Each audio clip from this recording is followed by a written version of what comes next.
on. Hi, right. Thank you. But I guess I'm starting off by totally embarrassing myself in front of the young people that I couldn't find the button on the mic. Okay, well, good morning again. My name is Deborah Dalrymple, and I'm going to be your moderator for this morning. Before we start and before I introduce the panel, I'd like to ask Dr. Gwen Nunes Gonzalez to start us with a word of prayer. She's our delegate from Belize.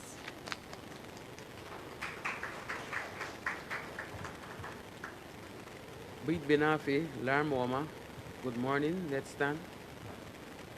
Wafreda, we are going to pray. Dali Ugushili, Lumaira, Luma Progun Fuliti, Iterala. Bungi Nugushi, Bungi Wagushi. Oe Basirma, we should be Benafile, Logo Banugunu and Gidaba, Log Bonder Goodno.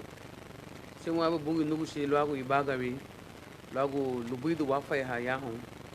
Sema ge wanya bon logo son le bidu be le se be wino ga tumale lube la sedu ge sema wa bu nu shi hawa go ha e be lo hondaru lo ga la wasigi lo wabara sebu sema wanya bu bu nu shi wato te bag bina file lo bafu ni be ga le wawago lo wasigi la wabara sebu bidu lamga la sedu ke ubeiti la ran sebu buge gabafu be bugi nugushi bugi asubudi bani sukate so uwa muteti ha arase bani barasa gule buho brugu amage abuti ama ha arama baya hobo halube ha farga do yanu benafile bugi nusma rambawe mele wata baglu bishni samino durati ere hon gara lamuga ha fange ha lida lilugaru ala subit won ligela babu sebe won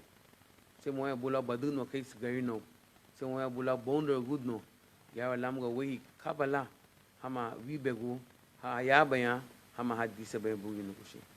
And so Heavenly Father, we want to thank you, Lord God, for a beautiful day.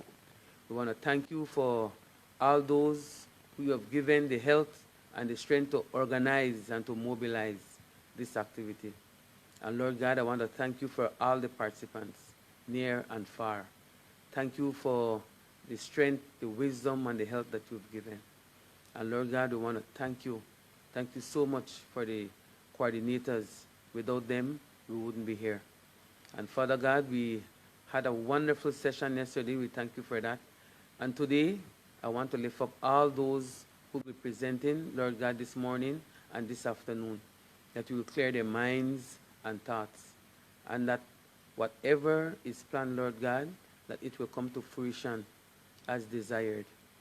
We know that nothing is impossible once you're present. So we want to thank you. Thank you for overlooking our flaws and yet loving us, Lord God. We want to thank you for creating this nation called Garifuna. And as we network with other brothers and sisters and organizations, Father God, we ask for your continued guidance, because without you, we are nothing. And we call on our ancestors to be ever present, guiding and protecting. And we offer ourselves to you, to Jesus Christ, your Son. Amen. And I want to conclude with this poem. You may be seated. Thank you. It's appropriate for this time. I'll read it in Garifuna and in English. This poem was written by my grandmother, Marcella Lewis, who was excited to come to this, our homeland. And she explained to me that when she got there, she just started to cry. She was overwhelmed with joy. Garinagu, Sarawama, Shiluhada. Garinagu, arise, the time has come. Garinagu, Sarawama, Shiluhada. Yubi wama lido aba. Hurawa me wafani dira. Iro me wamalali. Kemo wabarogun. Garinagu, arise, the time has come. Be as one. Wave our flag. Raise our voices. Let us go forward. Garinagu, magro wame wanasyu. Adume wame wereru. Panta wama lo wereru niduhenyu. Gamalali wama. Agambo wamamuga. Dara lam go bena waba. Luwe belu luwe huya. Busha wawag ahuyo. Wasane go garinago. Eyariyo. Hiariyo. Duguwama. Widaha. Lagu lawan seru wagera. Harasi ha wayunog waba. Lu sudara badwala haratiyo. Luyawa. Le mendi me wagera le balisi. Wabie. Libime wabie. Garinago. Let us not abandon our roots. Let us speak our language. Let us be proud of our language, King folks. Let us have a voice so we may be heard, so the door may be opened for us to come in from the rain. We are tired of being in the rain. Our Garifuna children, boys and girls, let us stand and help in the advancement of our homeland, established for us by our ancestors. You must be brave soldiers, guardians, and support our homeland Belize, our home, sweet home. Thank you. And although the poem says Belize, you know this is across the globe, right? Thank you. Good morning. Thank you very much, Ms. Nunez. I'm taking over shortly from Ms. Dalrymple that had to step out. And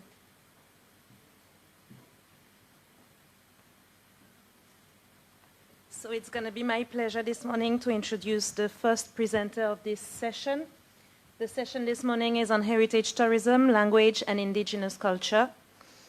And we will hear Ms. Harriet Vritzam Joeroeja.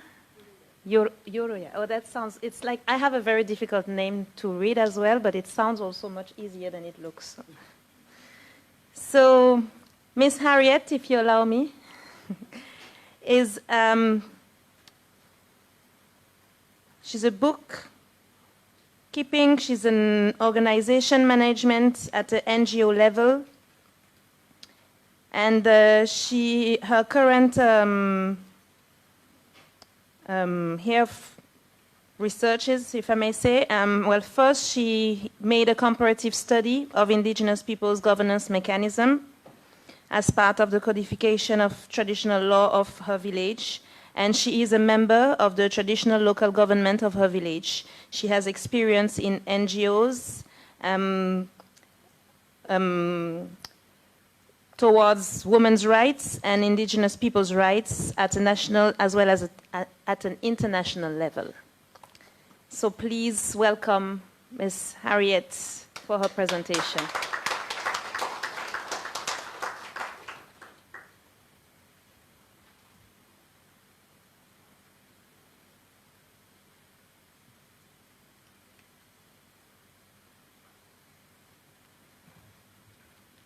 Good morning. Today is a blessed day that we can continue to communicate with each other.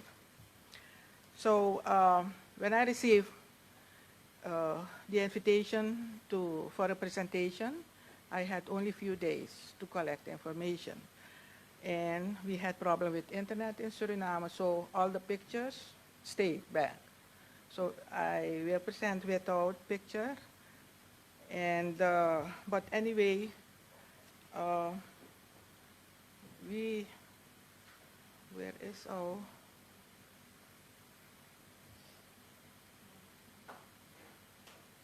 okay, I think we can continue by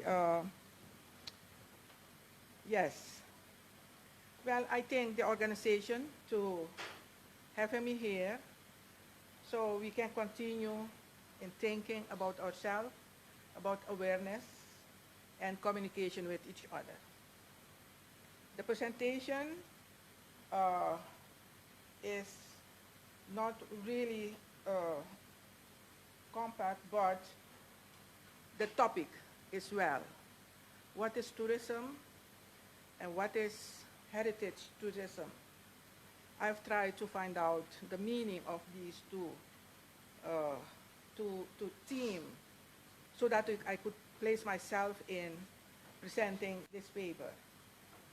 So I went into onto the internet and I found out that Heritage tourism means, according to United States view, means traveling to experience the places, artifacts, and activity that authentically represent the stories and people of the past.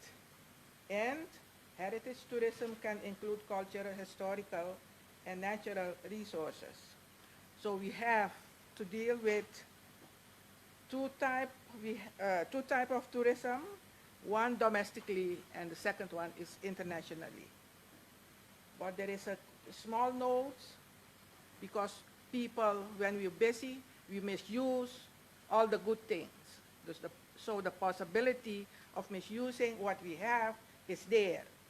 We may not neglect that. Okay, I'm from Suriname. I hope that I can have the map. But anyway, Suriname is the neighbor of Guyana.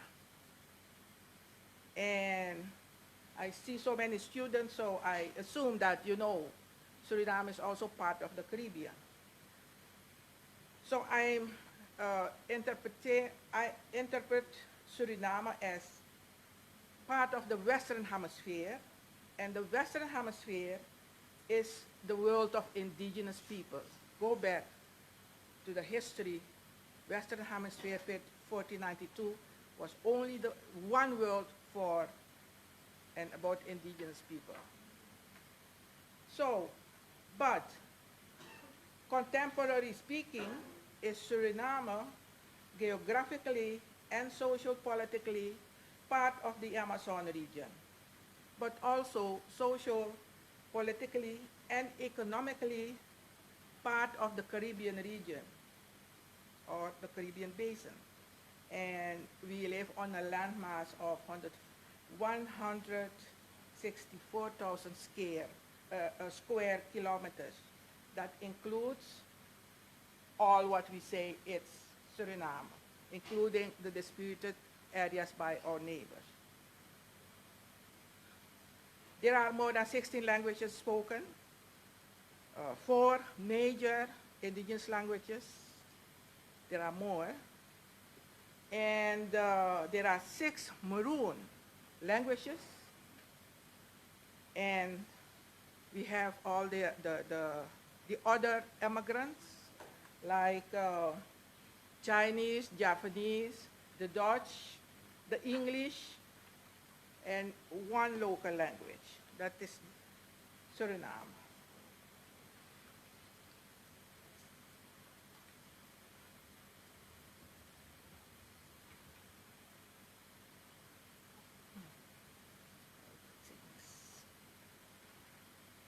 About the indigenous people. There are about 18,000 indigenous persons in Suriname according to the Statistic Bureau. And they have their own method to identify who is indigenous and who is not. That's not really the right way, but we leave that for the next time. But there are about, estimate 18,000 indigenous persons, and 90% of this 18,000 persons, 90% of those people are living in, okay, that's Suriname, are living in 52 villages, settlements, all over the place. 52. And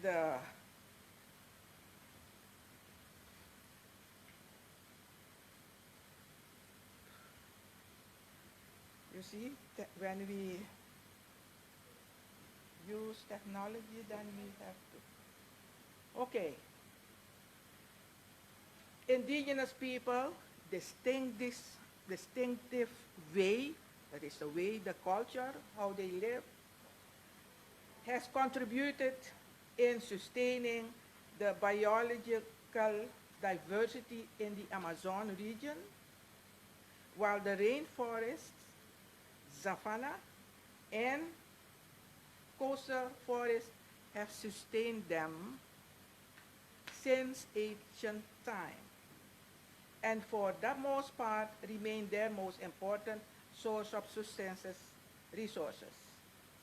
This is widely recognized by scientists, NGOs, and so forth. Our land tenure,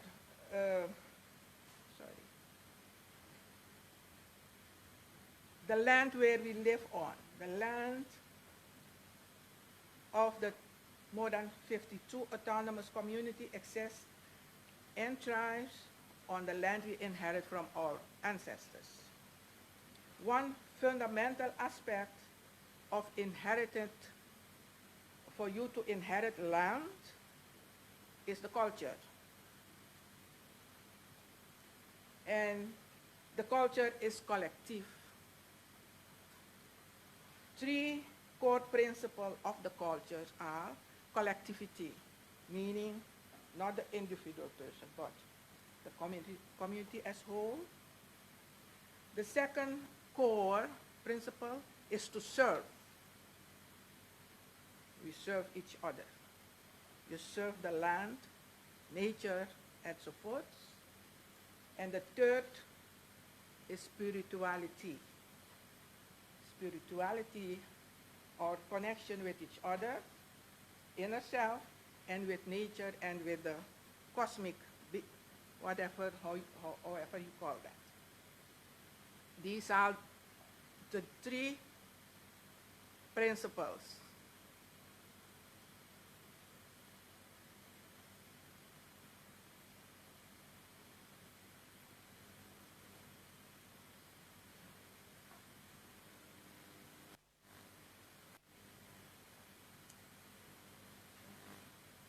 That's not part of, no, I think we have a different slides there. But this aspect is also a part of the land tenure system. I see a slide there where it says food security. That means that the way we live, the way we use the land, the soil, the way we live, we use nature, secure food security for us, that we do not starve to death. Now we will talk about indigenous people and tourism.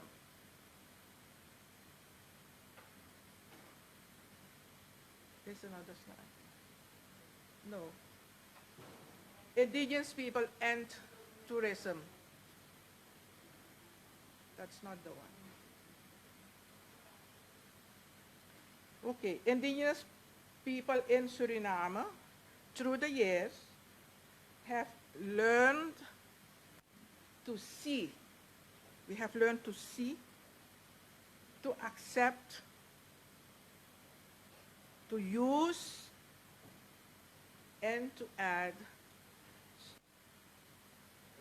socio-economic value, and where possible, also opportunity deriving from elements of our culture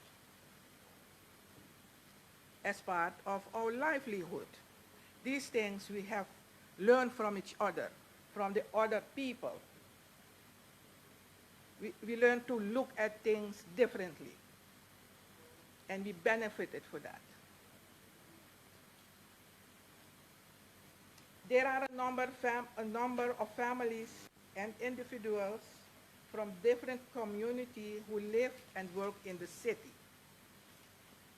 who have stated or started the process of generating extra income by becoming involved as traders in handicrafts, music, and traditional dressmaking. They do so in collaboration with the family back home and in partnership with other NGOs, other people. Some has become guiding tour operator and tour guides.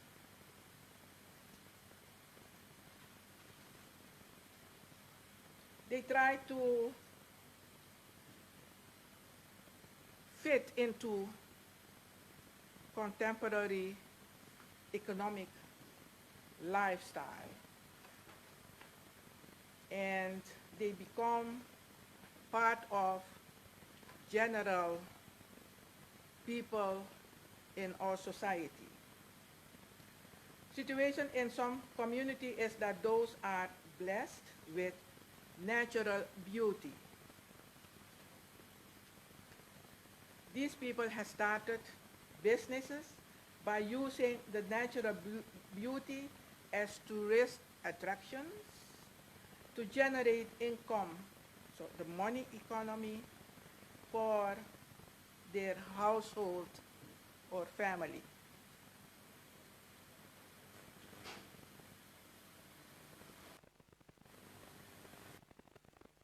I will use 3 examples of tourism activity or tourist attraction.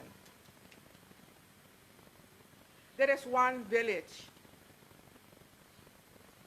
There is one village in Suriname who is bordering French Guyana and Suriname. That's the only place in Suriname with a beach, a nice beach, and where these turtles come and nest the whole year round. And his name is Galibi. I think that's the right one.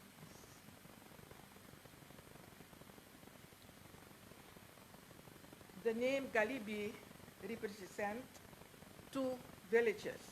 That's why they are large, and they work together because of the blessing of nature. And they are the border country with French Guyana, so the impact of development of human activity is very heavily on the community. And such community has approximately 900 inhabitants. In 1969, the Republic of Suriname, then a state, just a state, has, because of the natural beauty, they have created within Galibi a nature reserve.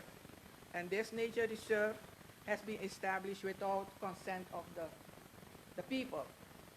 So we have the community, and within the community, the government says we have to protect.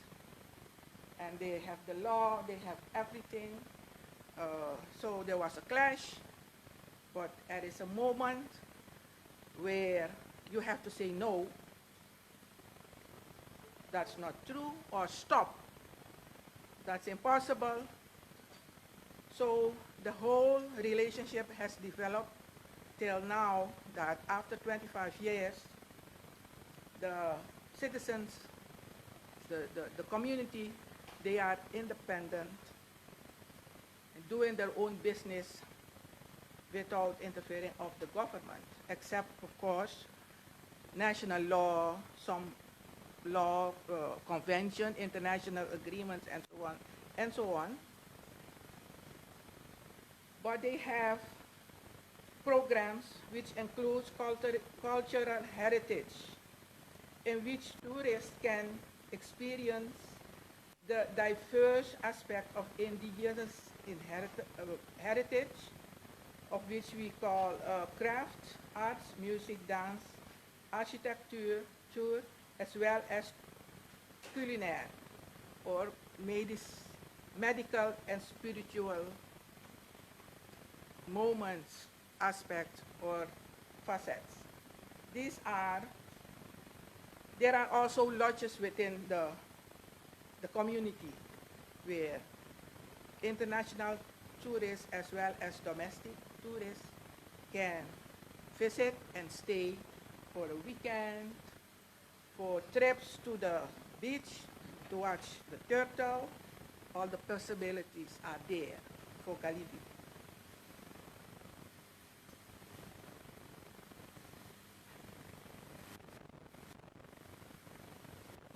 A crucial aspect in the Galibi tourism development is that it is implemented in full agreement with the community members and total benefit for the community involved. The second example is the Lokonok community of Kasipora. It's a recreation resort. Nature has blessed this community with a creek in a savanna and forest area. This creek has a naturally built rapid that is being exploited by the indigenous community as a tourist attraction. The rapid consists of parts where you can swim and a part where you can just lie down in the stream, and the stream will massage you, give you a nice massage while you lay down. So that is nature. The attraction is for about 90% seasonal and dominantly local national bond. That means we don't have tourists who's coming from St. Vincent through the air to Suriname, Paramaribo, get into car, get into boat to reach there. No, it is for me as a citizen. When I want to enjoy a few days with my family, I go. But also other people who do not specially go to Suriname special to visit the resort. That is what we mean by national bound. The operation and the management of this place is solely in the hands of the community leaders and the community itself.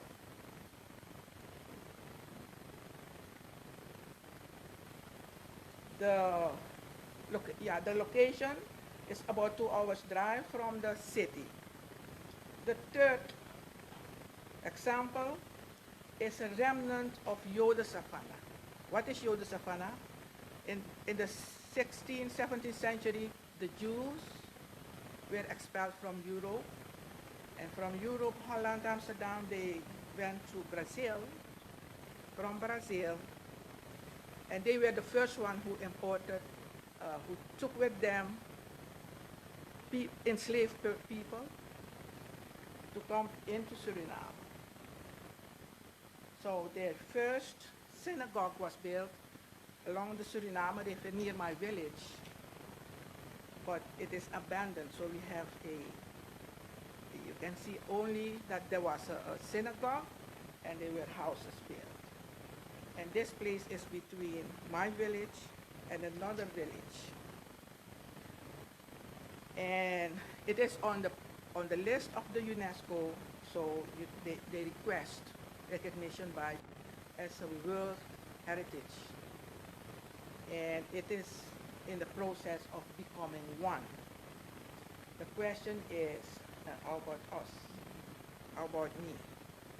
But anyway, challenges, huh? So, the settlement was established by Sephardic Jews who came from Amsterdam and Brazil during 1660 and received the most extensive privilege ever given to Jews in the world. The Dutch colonial strategy was to encourage settlement, to develop plantations, and to produce sugar with slave labor for indigenous and Africans. The settlement prospered for more than a century, leaving 3 historical cemeteries, 2 Sephardic and 1 Creole. The remains of a majestic synagogue and several remnants of houses. The current situation is that the next, not us, but the other village, signed a co-management agreement with the Jozefana Foundation. And they secure several direct and indirect benefits for the village community including 2 community delegates are members of the Jozefana Foundation management team. Daily management is done by the staff from the village. 10% of the site entrance income goes to the village development fund, and there is access for local community members without pay. But when I go there, I have to pay, but I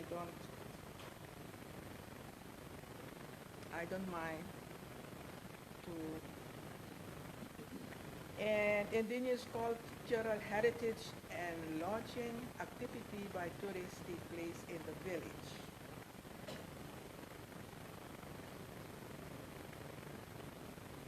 Some data as tourists. From December 26 to January 2017, about approximately 2 months, we have had 43,632 visitors in Suriname, not specific groups, but total. The total expenditure by the visitors in 2016 were about SRD, that is our currency, 1.4 billion, according to the statistics.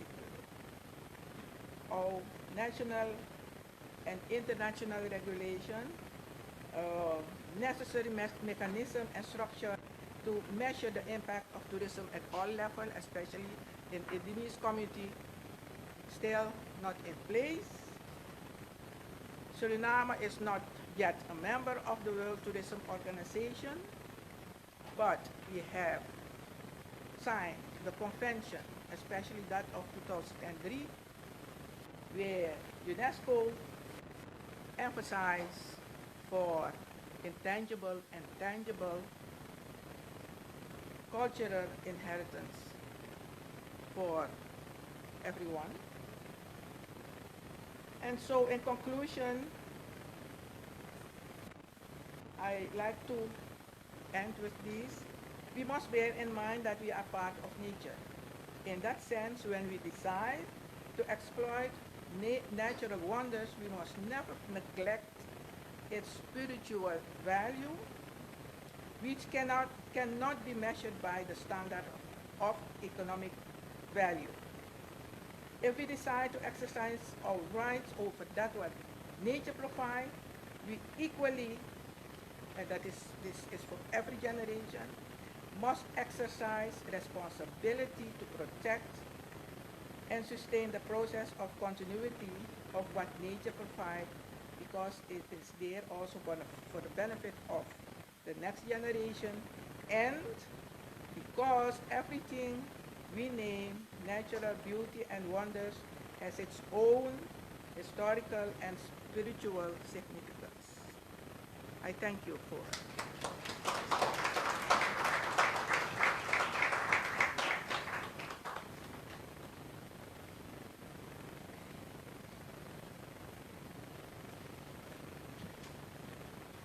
Thank you very much.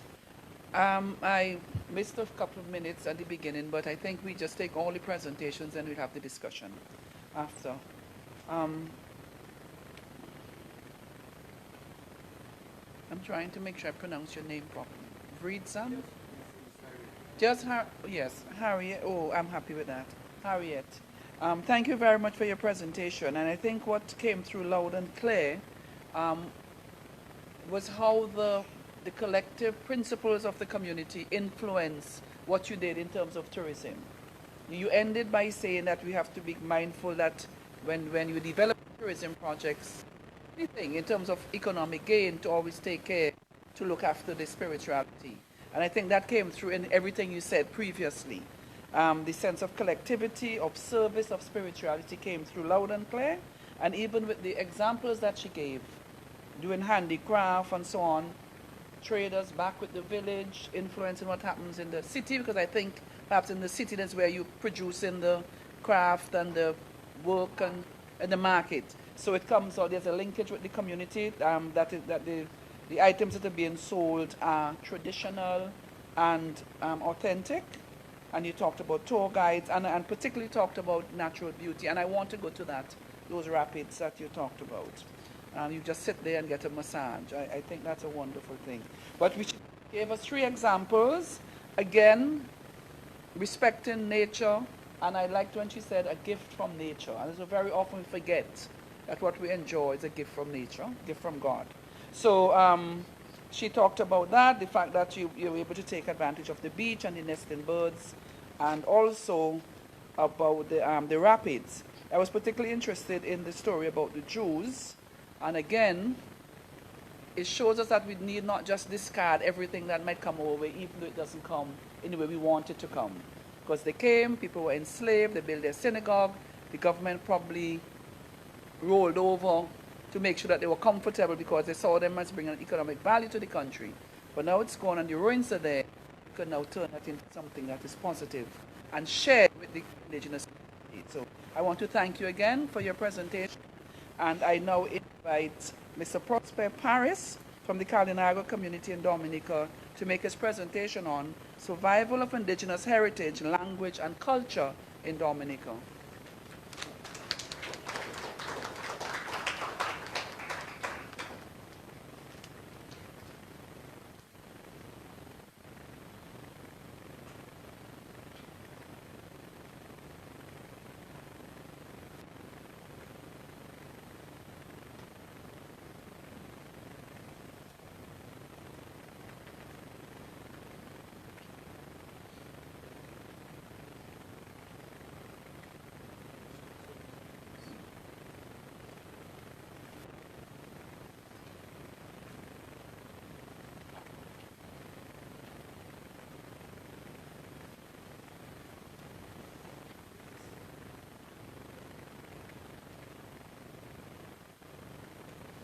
I'll just give you a little background on Mr. Paris, Prosper Paris, while he tries to get his presentation organized. He's a member of the Kalinago community of Dominica, and he'll pronounce the Kalinago name when he comes up. He presently serves as the cultural officer attached to the Ministry of Kalinago Affairs. Oh, that's wonderful. I told the minister yesterday we needed a Department of Garifuna Affairs, so there's an example in Dominica. And is a former member of the Kalinago Council. Mr. Paris is also a professional tour guide and is currently the president of the Kalinago Community Tourism Association. His main passion is the promotion of cultural tourism and homestays. He's the artist director of the Garifuna Cultural Group and the coordinator of the Kalinago Events Committee. He has developed a Kalinago language program for primary schools and is an avid dance choreographer, calypsonian, playwright, and director. Mr. Paris has had the opportunity to be a cultural ambassador for the Kalinago people and have represented their interests across Europe, North and South America, and the Caribbean region. As a result of his work, he was awarded the Golden Drum Award, the highest cultural honor on the island. His greatest passion is storytelling, and he performs works reflecting Kalinago myth and legends, traditional stories, and numerous proverbs in English, Creole, and Kotoy. Mr. Paris has over 20 years' experience in storytelling, which to date has earned him the National Storytelling Championship, as he continues to awe audiences with his personality and fluid character. He is also currently commissioned as a storyteller for a documentary film on the Kalinago people, which was aired by France. Thank you very much. Please. Thank you very much. Mabrika, Mabrika. That means greetings in our language. Mabrika. Ki kuni karihi, you say ati, if you're feeling good. Ati. Let me hear that, especially this guy here. I see you sleeping there. Ati. Katukarahi, wake up. So I bring you greetings from On behalf of my other counterparties here, past Chief Irvins Ogis, and all the Kalinago people in Dominica, especially the Ministry of Environment, the Rural Modernization, and the Kalinago Upliftment, I am happy to be here. I'm so very happy to see so many of you young people are here. It gives me the strength because I'm a young person myself. I can relate with you guys and to ensure that we pass on the information and the experience we have to the younger generation. So I want you to give yourself a round of applause just for having a thought to be here. We're so happy. And I also want you to interact because I'm saying here this is it's not a solemn activity here. It's one way we interact. We're free to ask questions. So at the end of it, I will break protocol and maybe invite you to learn a dance with me. That's my passion. And to get something when you go home, if you're a teacher to your classroom or your student, you will come out here with something not only written, but something you can share. So today I am speaking on the topic survival of indigenous heritage, language, and culture in Dominica. The resilience of the survival of indigenous people in Dominica is a history of resilience, adaptation, where we learn to bounce back. People from the New World and even the European countries are still battering with the idea, how do those people survive? They thought we were dead. Many people, many chroniclers, many historians has already writing our death announcement already. Pre-death announcement saying these people are going to liquidate, they're going to die soon. But we have proved them wrong. And because of a strong cultural heritage, we're able, and I am able to stand here. In many other cases of tribe in the Caribbean, it's not so. They do not have the opportunity I have, or you have, to stand up and to correct history. What was told, the bad things about you. You're able to stand here and recorrect those things and say, it was not so. And one of the things the word that really stuck us for many, many years, and we had to move our name from Carib to Kalinago, which is our true name, was a cannibal of eating people. And when I look around today and I look from that end, I say, I wish I was a cannibal. So much nice people here. So, we're going to look at the content of the island itself. Although we're looking at the island of Dominica, a volcanic island. I'll give you a little more detail about that. We'll talk about the first people. We talk about the big encounter of Columbus, because he had a lot to do with us. And we have the cultural changes, and then lastly, we will look at the language aspect of the Kalinago, and maybe more so our old Garifuna people. Remember, we were all sharing all of the Caribbean as indigenous people. So we share sometimes common heritage and traits as people of the Caribbean.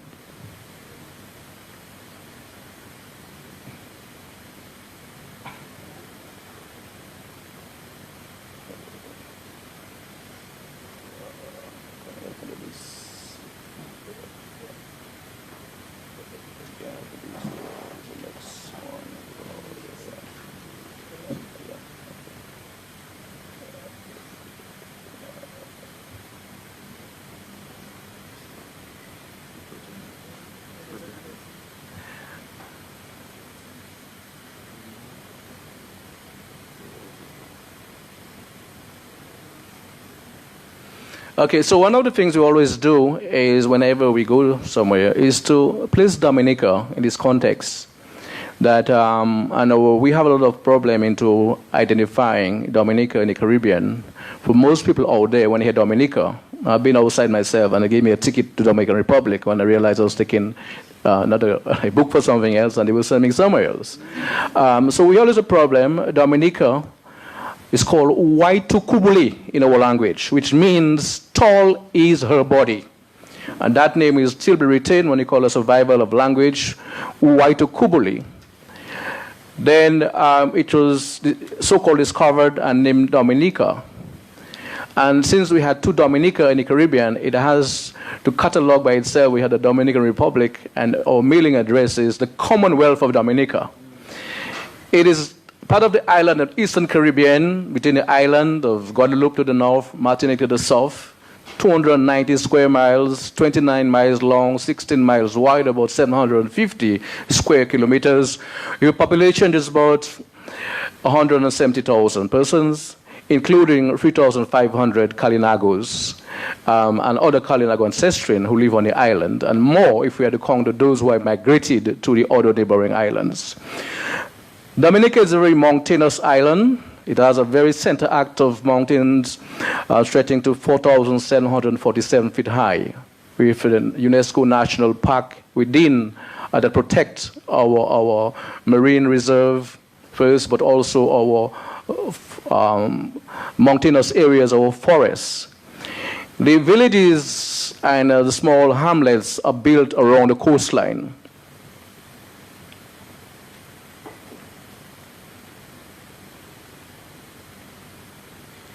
Because of its volcanic nature of the island, the culture is shaped, because if you live in a certain area, your culture is, you live your environment.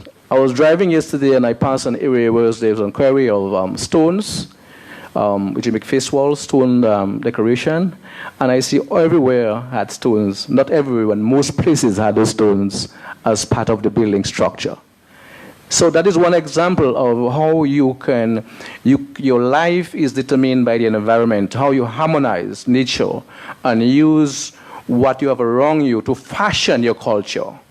So if you live by an area of the sea, you'll go fishing, the children know how to make nets, etc. If you live in the mountainside, you learn how to be dugouts, you learn how to fish, you learn how to hunt in the forest. So where you live automatically will have an impact, direct impact on how you shape your life, how you walk, how you do many things. It relates to where you live in a particular area. So the island itself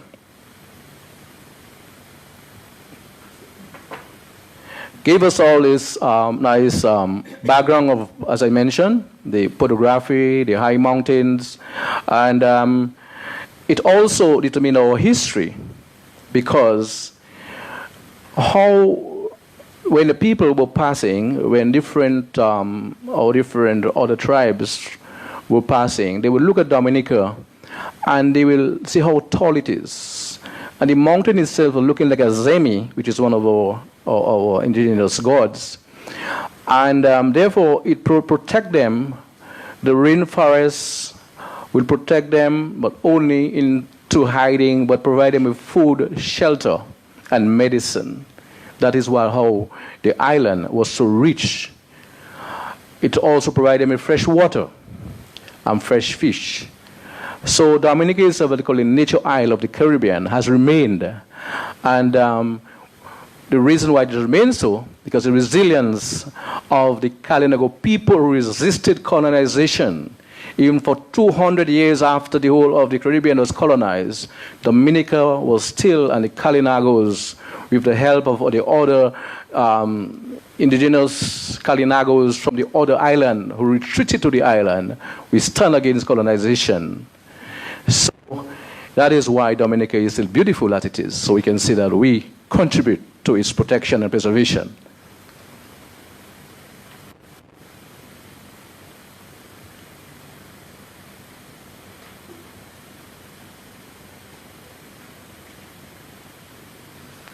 So we have because of the mountain type, the terrain or high rainfall that gives us fresh water, so that we were an island of survival, what we call survival. And this is the theme I have to dig with, why we survive. And that also contributed to the survival of our people.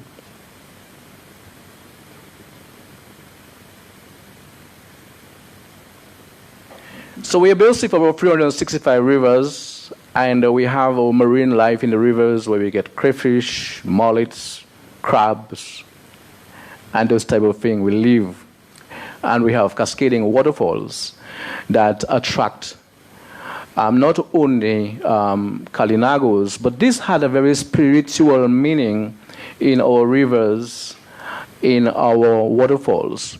The waterfall was used for ritual baths, for example, using herbal medicine, the herbs, and we will go down there. You know, how many of your parents still river bathing in the current, you know, in the face of the moon? You take some nice grass and beat yourself and you get energized yourself. You expel the evil spirits or the negativity in your body. You beat up yourself with this grass and you send overboard. So you have this ritual thing that was done, and we did it on the waterfall. It's an energy, falling water, the energy.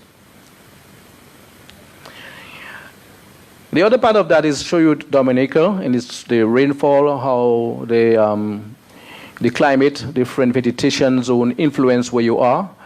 Dominica, we have in one side, we have the Atlantic, and the other side, you have the Caribbean.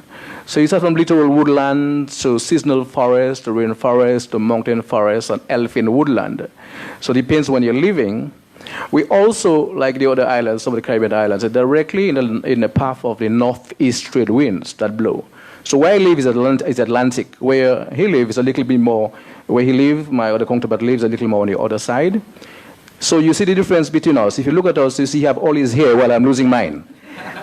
I'm directly in the pathway of the wind, or the high wind, where he have shelter on the mountains on the other side.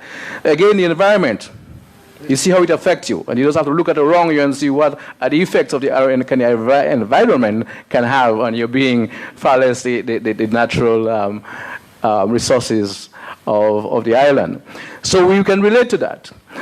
We have a dry season. We once had a dry season. I don't want to go much into that, but it has been mentioned that we once had a dry season. We used to say from January to April, a dry season. That's when planting was being done. You do certain agricultural practice, and then you prepare food for the rainy season from June to October. We say all over, October all over. Now it is being so with the unpredictable weather pattern we have.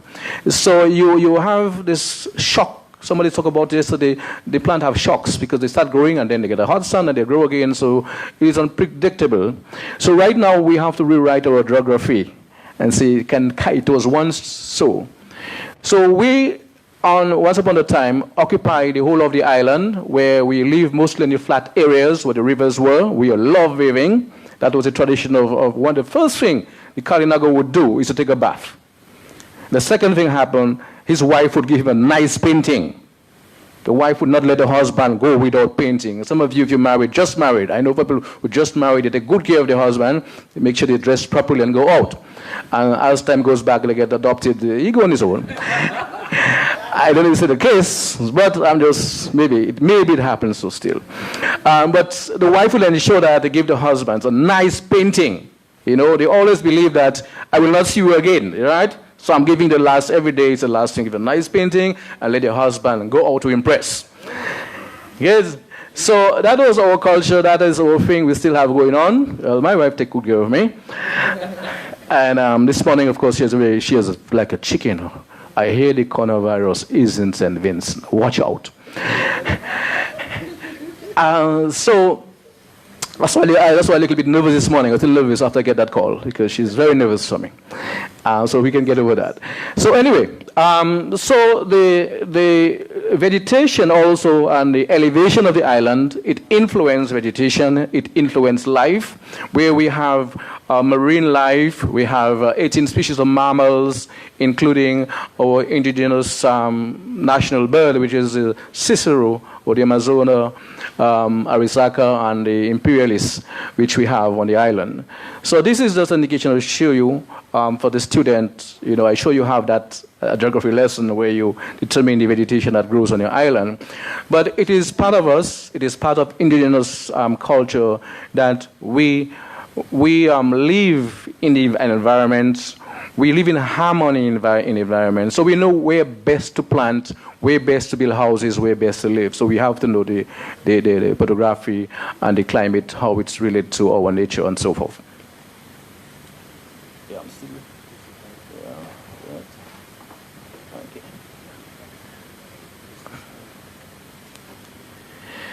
So we have the first people, and I'll be concentrating on the Kalinagos.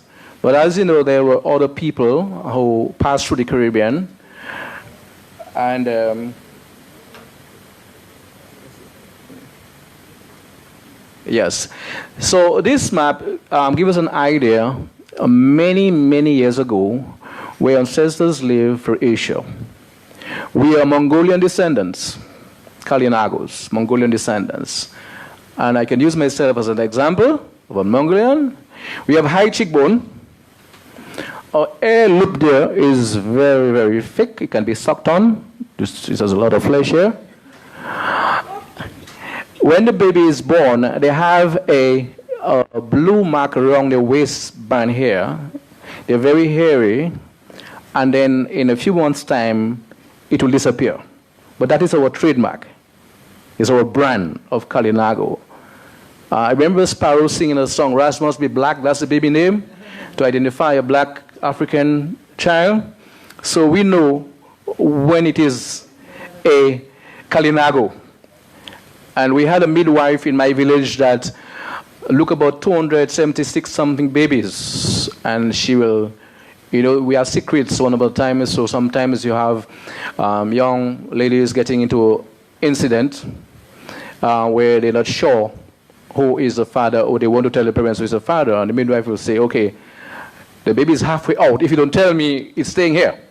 Who is the father? But also, they look at the fingernails, they look at the toes, they look at the hands, they look at the forehead, and you say, is a Valmon? No, it's an Ogis. Or no, that is a Paris because the fingernails cannot dip. So we have our traits where the people, the sign, where they could identify certain things. Do you still live that here? Right. So this is all part of the richness of our culture that has retained with us. I'm talking about survival. And these things we have it here. So we have people moving out to Asia, to Bering Straits, and moving out to the Caribbean, to the North America, down South America. But mostly they spend a lot of time in the Amazon area. The Amazon area was very rich in vegetation, fish, crabs, and they were just having a ball of a time there. So they move around time, and they start moving was about 5,000 years BC, start moving up to the Caribbean.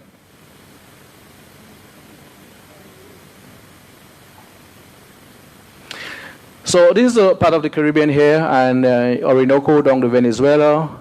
So in some areas you find that some of the Amerindians, they move from the Yucatan Peninsula in Mexico down to Cuba, Jamaica, we call it Jamaica, that's Jamaica. Haiti, which is one of we call it Haiti. Haiti still remains the Kalinago name. Then you have the others, the Dominican Republic, the others, you could Google on them as Kalinago name, indigenous name, for the student. You'll find the name. But we go to Waitu Kubuli in from the top. But from the Orinoco is where we branch out, from Tobago, Trinidad. And imagine I'm in St. Vincent, I'm seeing all these little islets there. And my friend from below saying, why we can't take a boat and go there? Why don't we go there? They have same excitement and curiosity to move towards this island. So you tend to move to go to there. Then when you reach here, you see another island again. Can we go there? So our people was fearless, seafaring people. They build the rafts and they would go to island, just move on, just move on. The next island, why we want to see another island again, why, let me go. Like you're driving on a Sunday and your car and you're just moving and you say, let's go to the next village, and you just keep on going. And eventually, we were right up somewhere in Puerto Rico when something strange happened.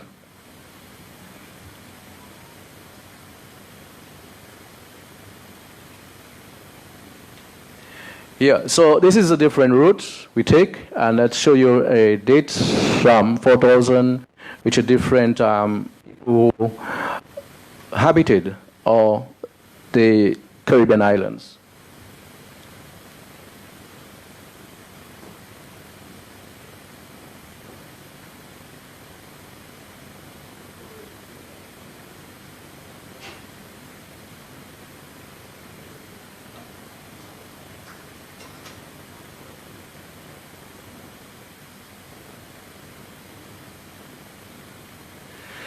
So we concentrate now on Waitukubuli, which is the center.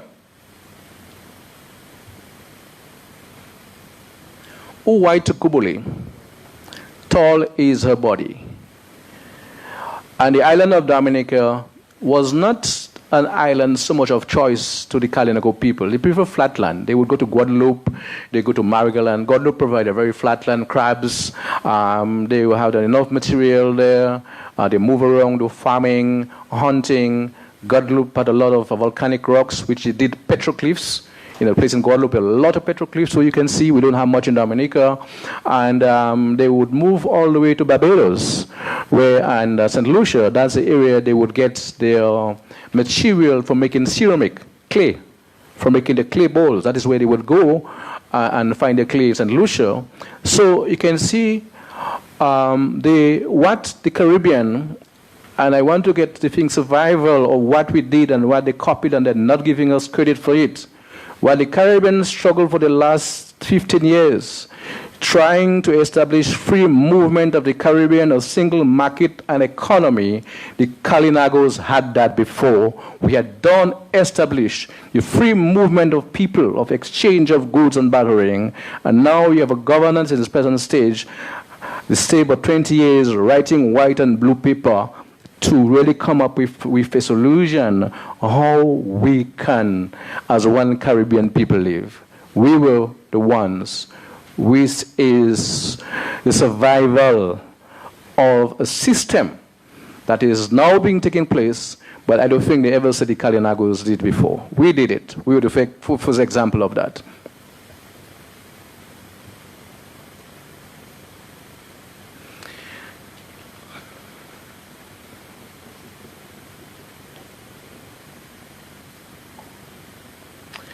The Kalinago village scene.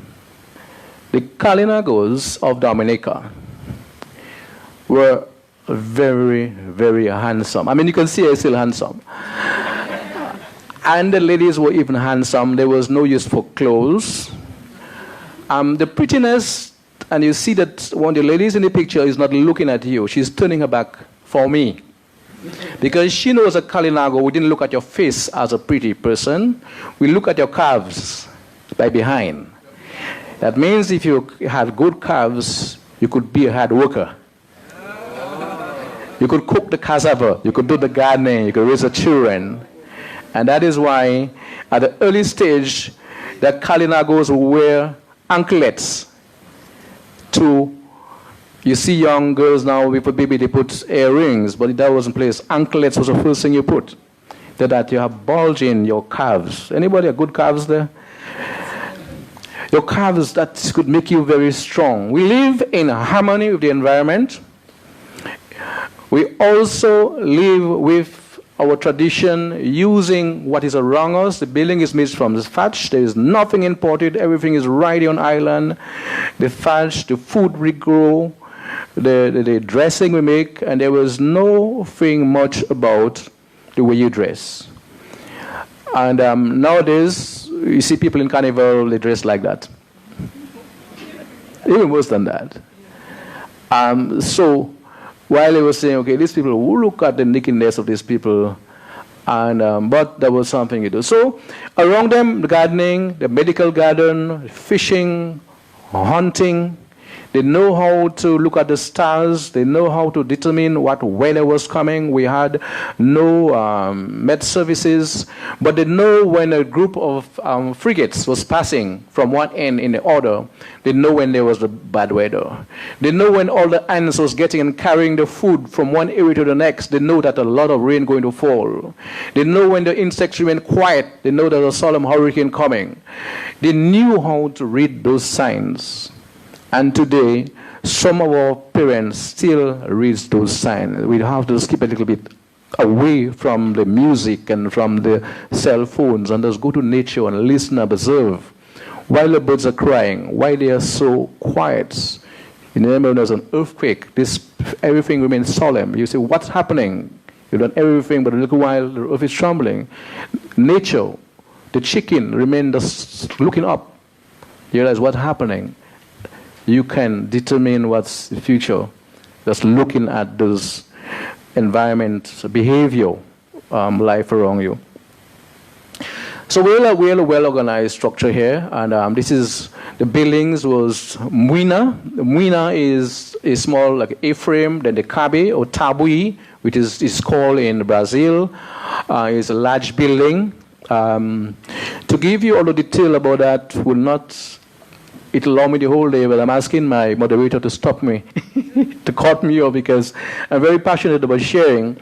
So it takes another dimension to all of the detailed of those structures, but all of them in a special way. The big building actually was one family building. The men, you hung your hammock, and when you married, your mother-in-law would give you a hammock to sleep. But you make sure your mother-in-law put you to sleep correctly. If a daughter doesn't let you go loose, she wants to know where you are. So she put you in a hammock.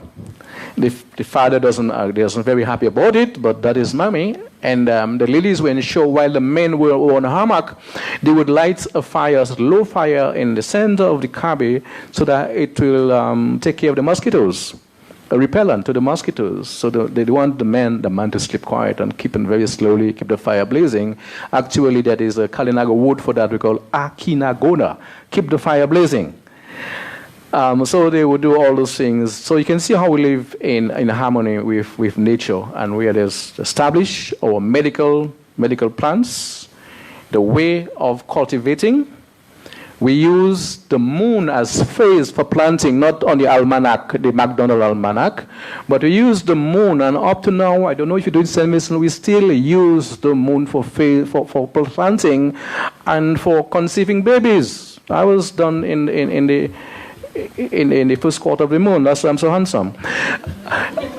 So you choose not only, it's real. I mean, you have people who conceive in bad moon. They have a baby which is about 5 pounds, but mother has had labor conceiving the baby because of the moon. She's going to have labor in. And you have a 12 pounds, 11 pounds baby that's getting off, like dropping off very easily. So there were this mood, there was this education that we knew as a people, and we still have those. We are battling with that because now we have conventional nurses and doctors. They scan babies, and they just even make mistake in their scanning. Make you buy the wrong clothes because you want a big baby bash, You buy wrong clothes before he's born.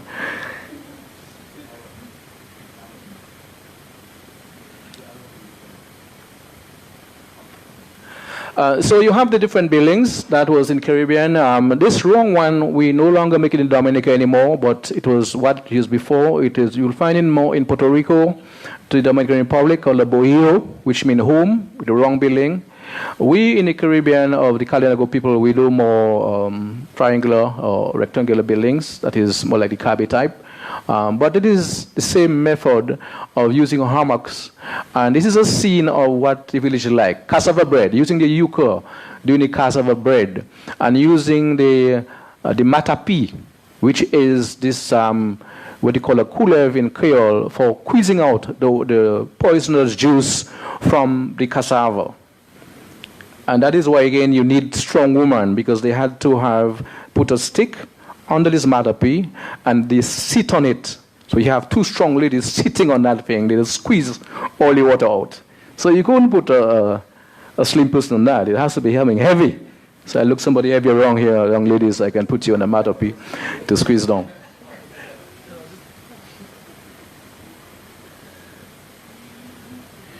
So the group of people call themselves Kalinago, not Carib as we know, and because the word of Carib was something used relating to in Spain as cannibalism.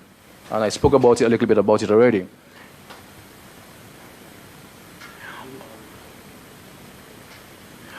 Our main means of travel was the canoe or canoa, which I mentioned our means of transportation before, moving island to island. We still have that in Dominica, boat making.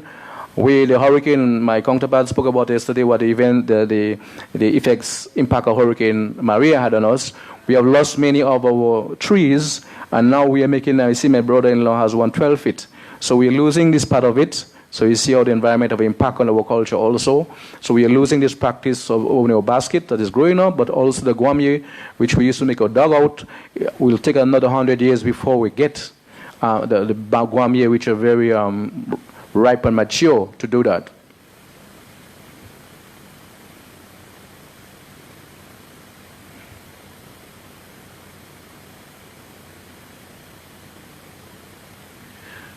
So I spoke already where we live at banks of rivers where we access to water, and this is some photo of showing you some of the building that we still have on the building. Let's go ahead because I have to fast forward this. We like water. We still use one of our rivers in Dominica. We call it Indian River to do tours for tourism. It's a famous river. And we had this guy. Life was going very easy until this guy make it. And this, of course, some of you know already of it, is just to remind you. But when Columbus came is when we really had climate change. The real climate change, not only yesterday or the day before, but that guy bringing climate change with Santa Maria's 9 and a Pinto.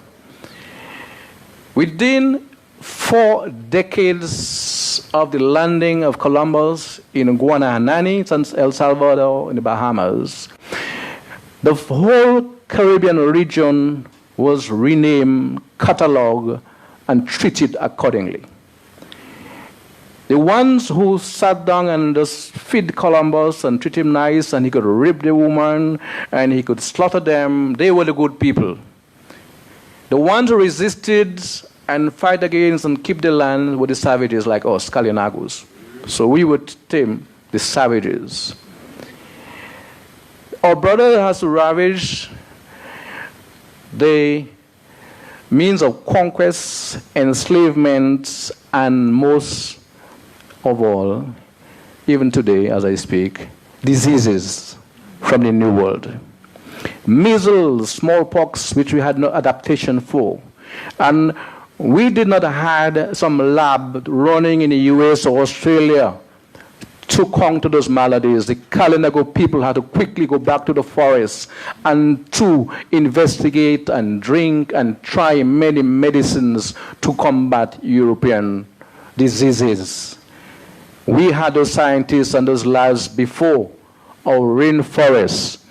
This show an area of resistance among the Kalinagos. Of a small boat, but we take on the bigger ships of Columbus.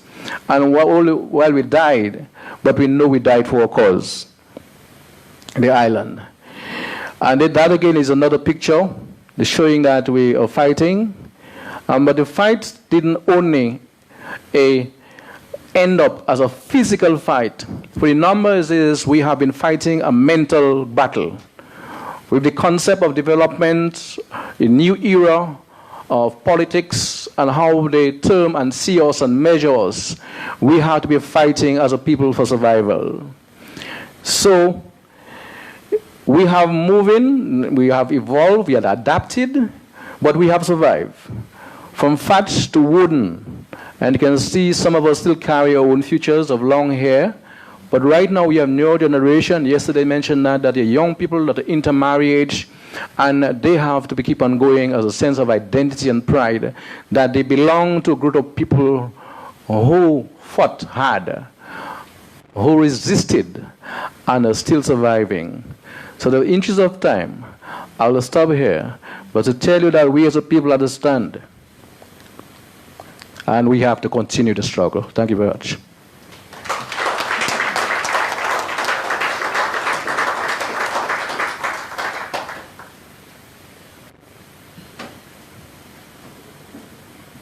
Thank you very much, Mr. Paris. As I sat listening there, I thought, if only, well, I'm going to probably say the wrong thing now, but I would say, if only in St. Vincent we had that same spirit, that same sense of ownership of who we were and pride of our resistance, I think, I don't want to say it would be a better people, but I think it would be a more aware people, stronger people, and be able to stand for, able to stand. Let me leave it there. Okay, so again, we have the experience of a people living with nature, understanding how the environment shapes who you are, respecting the environment, and also claiming. I really liked about claiming what you've contributed to your country and claiming what you've contributed to the Caribbean.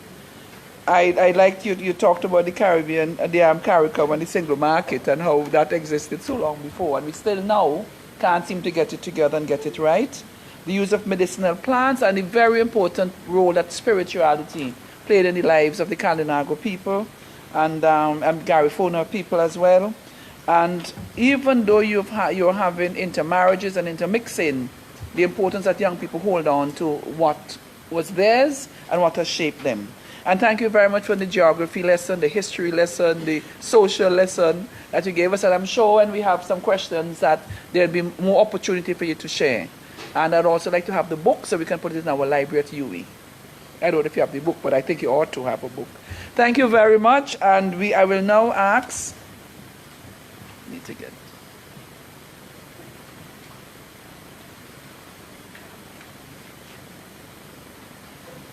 Our next speaker would be Dr. Gwen Nunez Gonzalez from Belize. We heard her this morning sharing the prayer and the poem. And she will present on the writing of a project to teach the Garifuna language. To give you a little bit of a background on Dr. Nunez Gonzalez, she has a doctorate degree in organizational leadership and higher education and a master's degree in educational leadership. She has been an education officer in the Cayo district in Belmopan in Belize, and she's done that from 2010 to the present. She's trained in classroom management, quality child-friendly school framework, and teachers, and intercultural bilingual education, Garifuna culture and history and language, and so on. She has done diverse conferences and symposia around in the region and received many excellence awards. She has published several Garifuna publications, articles, and a doctoral dissertation on the Garifuna language. Help us welcome Dr. Nunez.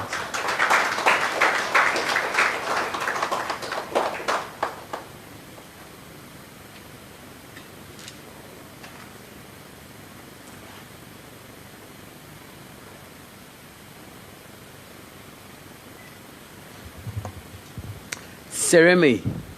In my language, that is thank you. Good morning, Yurume. Buit binafi. So tell me, buiti binafi. Aha. Buiti is good. Binafi is morning. So you're saying good morning. And when you say greetings, you say mabriga. Yes. So I've been studying the similarities in the languages over the years. And I realized that there are many things the historians have told us that are false, right? But one truth is that we are this beautiful infusion of indigenous and African ancestry. And it's a good thing. As mentioned, I have been trying my best to promote the teaching of Garifuna in our community.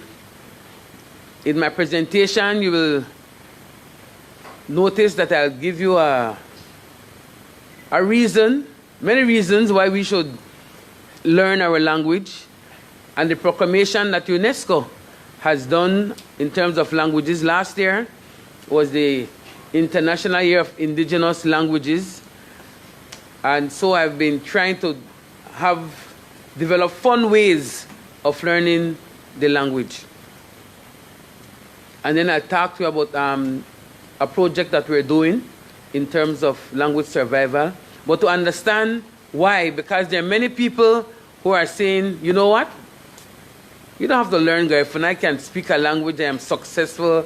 I have all my degrees. I have my big house. I have my car. I have a good job. So why worry about the language? But there's so much that we're losing when we don't embrace our language. So today I speak on the strength of my ancestors who were banished from this land, whose journey still brings heartache to me, but I am grateful that they survived so that we are here. Alugudahena, Nubara Kato Funasa, Tinarubo Kato. Alugudahena, Nubara Kato Funasa, Tinarubo Kato. Ona babana ibiriwo agabana mugabu magie ona babana mawo ona babana ibiriwo agabana mugabu magie tibe sagie bishugo tibe biarat mawo tibe sagie bishugo tibe biarat mawo tibe busu busi ribiriwo subuse tebugie anishigo tibe biarat mawo tibe busu busi ribiriwo subuse tebugie anishigo. Language and culture. In my studies, I had to zoom in on Belize, the region, and then internationally. Why are we losing our culture? What is the big deal? Why? You know, but the last of the indigenous languages and cultural practices have ignited interest in the importance of culture and led organizations to implement programs to ensure that their culture and language survives. There's a whole world out there, a whole unfriendly world that is telling us that we must look this way and we must sound this way and that we're not good enough the way we are. I work in the Ministry of Education, as you've said, but our education system is false when it will tell us that we are not good enough. The churches come and they tell us we're not good enough to be a part of this religion. You cannot wear your cultural attire. You cannot be yourself. You have to look like them to serve the same God who created us. Something wrong. Something wrong.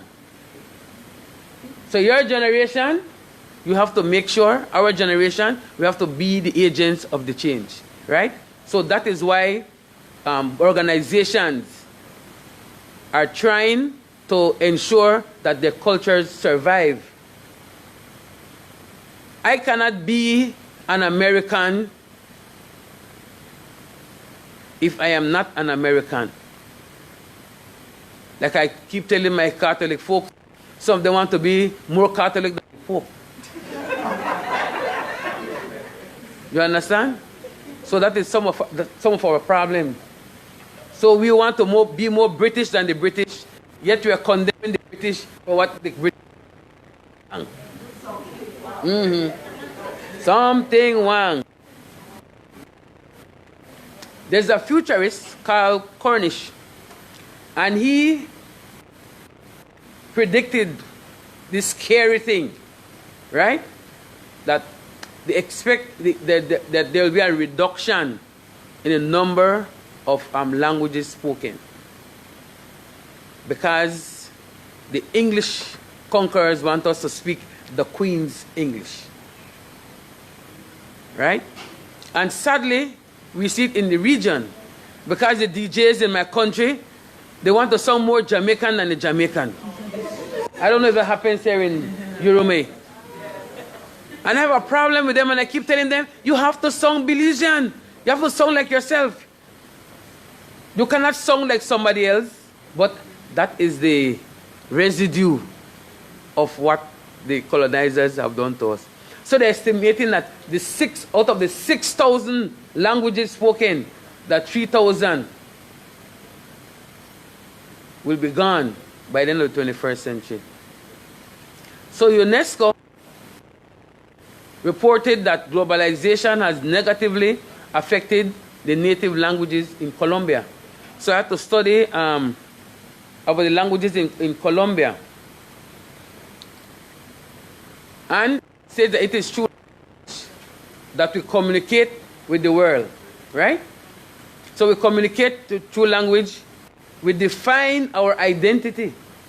And I always tell them, you know, people can curse me in Creole, they can curse me in English, they can curse me in Spanish, But when they Garifuna, I feel it from the tip of my brain, the tip of my toe.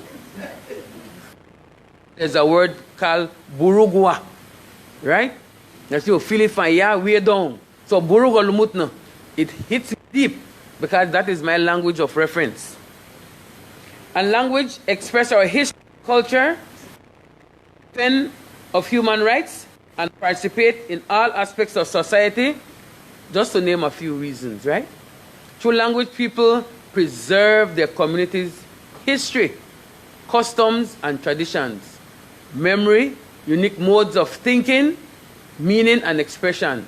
They also use it to construct their future. Languages are very, very powerful. Language is pivotal in areas of human rights, protection, good governance, peace building, reconciliation, and sustainability. Language is pivotal in the area of human rights, protection, and sustainable development, right? That's from UNESCO. In Belize and across the Americas, the survival of native language is in jeopardy. So my dissertation was on intercultural bilingual education. And I had to interview several elders to find out why. Why are we in this dire state of language decline in Belize?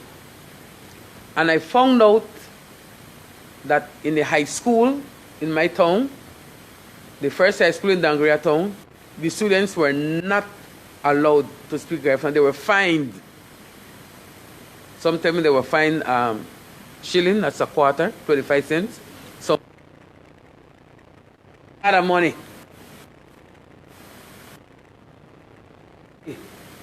Because with that 25 cents, we used to buy like cancham.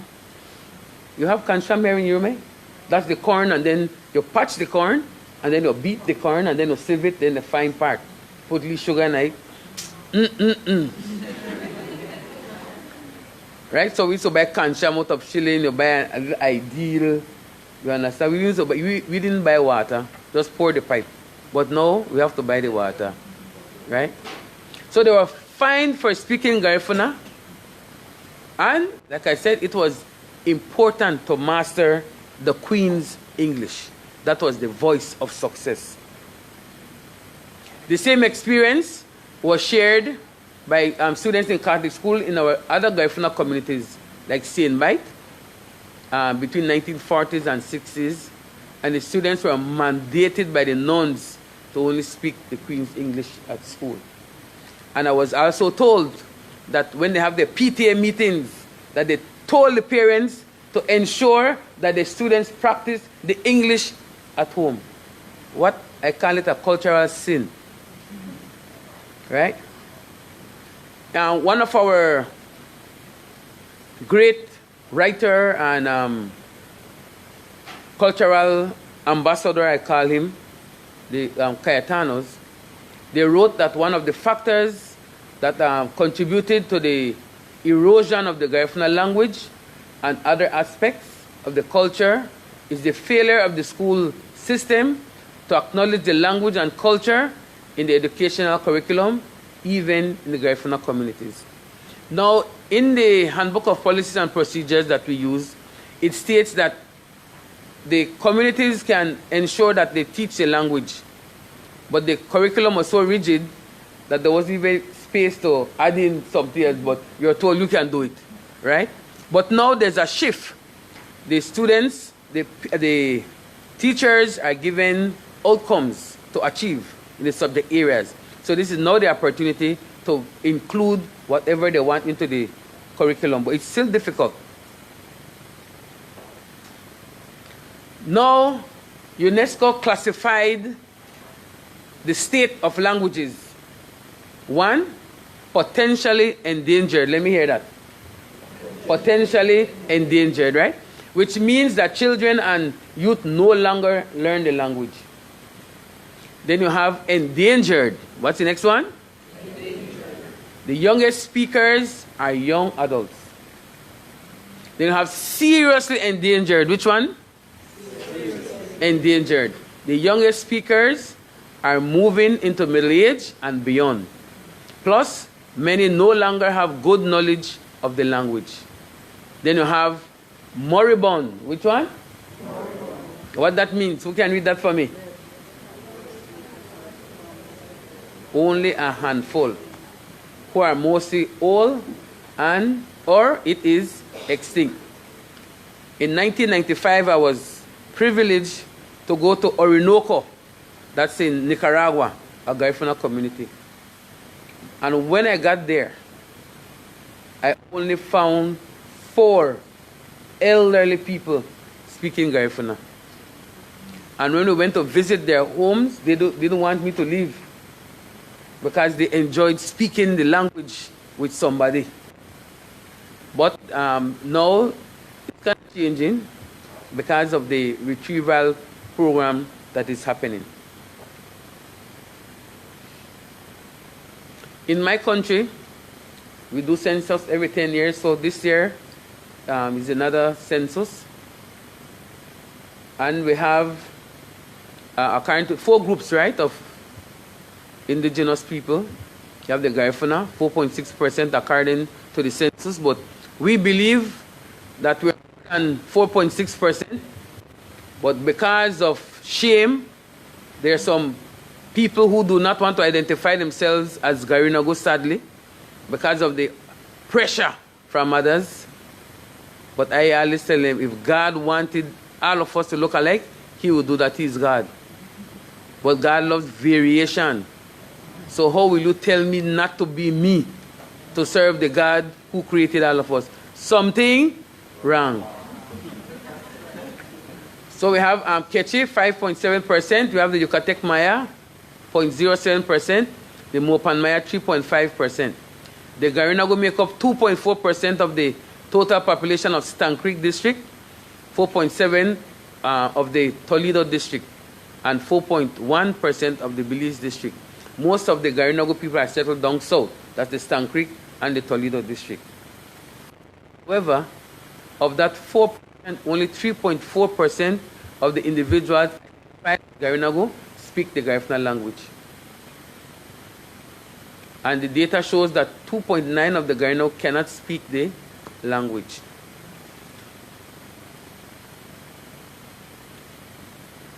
So, it is sad because during my research, I noted that the gap, when the elders would speak, and I look at the younger ones, I see the gap and I see the effect of loss of language. Because we have some nice dancers, because dancing will never finish, it seems. Right? We have nice dancers and they will sing, but they don't understand what they're singing. And there's so much that we learn through the music. Right? And then you see that the value system has also changed. Because your language teaches you, the indigenous languages teach you values that I will go and explain later. So many Garifuna organizations have been trying to reclaim the language in various forms. Strides have been made, but we need to harness our resources. So we need to come together and develop a document, at least, that will show us how to effectively teach Garifuna across the globe. Once you're an English speaker, it's not difficult to learn Garifuna. Once you're a Spanish speaker, it's not difficult to learn Garifuna. The letters are the same. I will give you letters and I want you to song them together. Think English and song them, right? F-A R-I N-A. Put those songs together. That's a Garifuna food right there. So it's not difficult, but we have this mental block. I created some games and crossword puzzles, and then there's the English definition. Some of my friends were shocked because this friend from England, she picked up the game and she started to read. I said, but how can she read Garifuna? She's not Garifuna. I said, because she knows how to read English. So there are some combined songs, and each language has its own song, right? When the Chinese speak, they're like singing. Right? When we speak, we also have our tongue. Espanol, también. Every language has its own tune, so you just have to get the tune. And the approach that we are using to teach Garifuna is shifting because it has to be a conversation. We've been taught the way we were taught Spanish originally in isolation. Accente sobre la A, accente sobre la E. So in isolation, you need to understand the grammar, yes, but you have to learn it in context. Right? That's the best way to learn. Because when we were born, our parents didn't pick us up and say, oh, baby, whatever language, if it's English, oh, baby. A says, ah. They have vowels, baby. No, they're talking to you, right? So there's a free flow, so your mind starts to pick it up like that. So that has to be the approach as well. And now, because we're relearning now, children learn better through play and interaction. Therefore, we must focus on the dialogue. Tomorrow, I am so excited, and thank you, Sister Zoila. She has asked me to facilitate a workshop on how you teach Garifuna, so I'm all excited. That will be interactive. Yeah, I'm hyper, you know, so forgive my hyperness. And when I'm passionate about something, I go also. Children have fun, even adults. I play games with the adults as well because they're new learners, right? And it works. What do we gain? Because some people are saying, you know, why should I learn Garifuna? Some of my colleagues tell me. They say, you always say, why I have to learn Garifuna? You know, I have my good job. I am qualified. I have all that I need. I am successful. I said, yes, you are successful in the white man's definition of success. In the foreign definition of success. So I told her, I am successful too. If I follow that definition, then I am successful too. But how can I be successful when I am not true to self? Hello? Am I hearing somebody? Yes. Is somebody hearing me? Yes. You cannot be successful if you are losing yourself. So, something wrong. Right? So don't allow the education that you're getting to stifle your culture. No. You need to learn that education because you need to survive in this world that has been created around us. You have to survive. And education is the key. And I strongly believe that.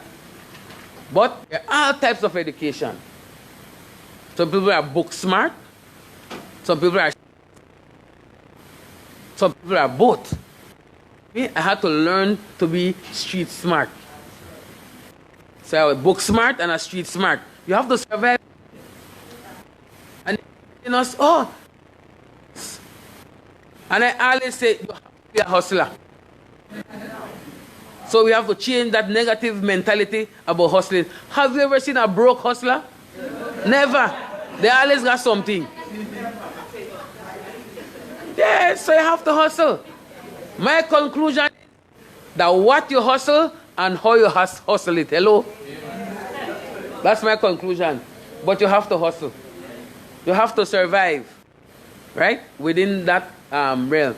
So, in terms of what we gain through our language is awesome. You learn respect and values. They are naturally embedded in the language, in indigenous languages. For example, Brother Mick there is my peer. No, he's my older brother, but that may value that. So if I want to tell him no, I can be comfortable in my language. If I want to tell him yes, rather, I can say aye, aye, aye, aye to my friends, right? But to my elder, I dare not.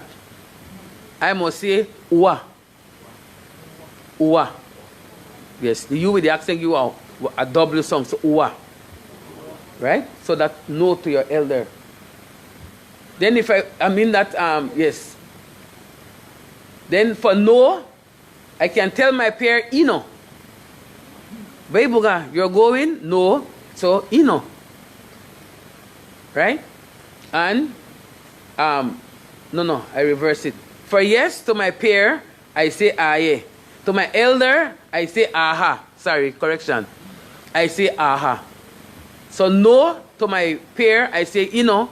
To my elder, I say uwa. So it's embedded. Then there are certain words that children use that adults should not use. I mean that you should not use around adults, right? So it's embedded.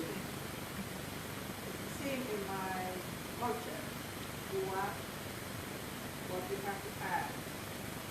Uwa nati. No, my brother. Yes. Uwa kata. Uwama. Yes. Uwama. Uwama. Yes, Oma. Grandmother. Grandmother. So that is not so you don't have to be taught. Oh, be respectful. Like no, you have to be. No, it's already in the language, right? And so this is what we lose. And traditional experiences are passed on in songs, right? And some of our songs, they speak of the pain, of the anguish. And in Garifuna songs, some of them shush. You know what is shush? Gossip through the songs. They throw phrase through the songs. For example, one of the male gestural songs, he says, Simuna Nigera Anure Guara we mise habutu tuti atuogu kaisi tubali yao au mashuti tauni wiwaduni sakre naro simuna nigere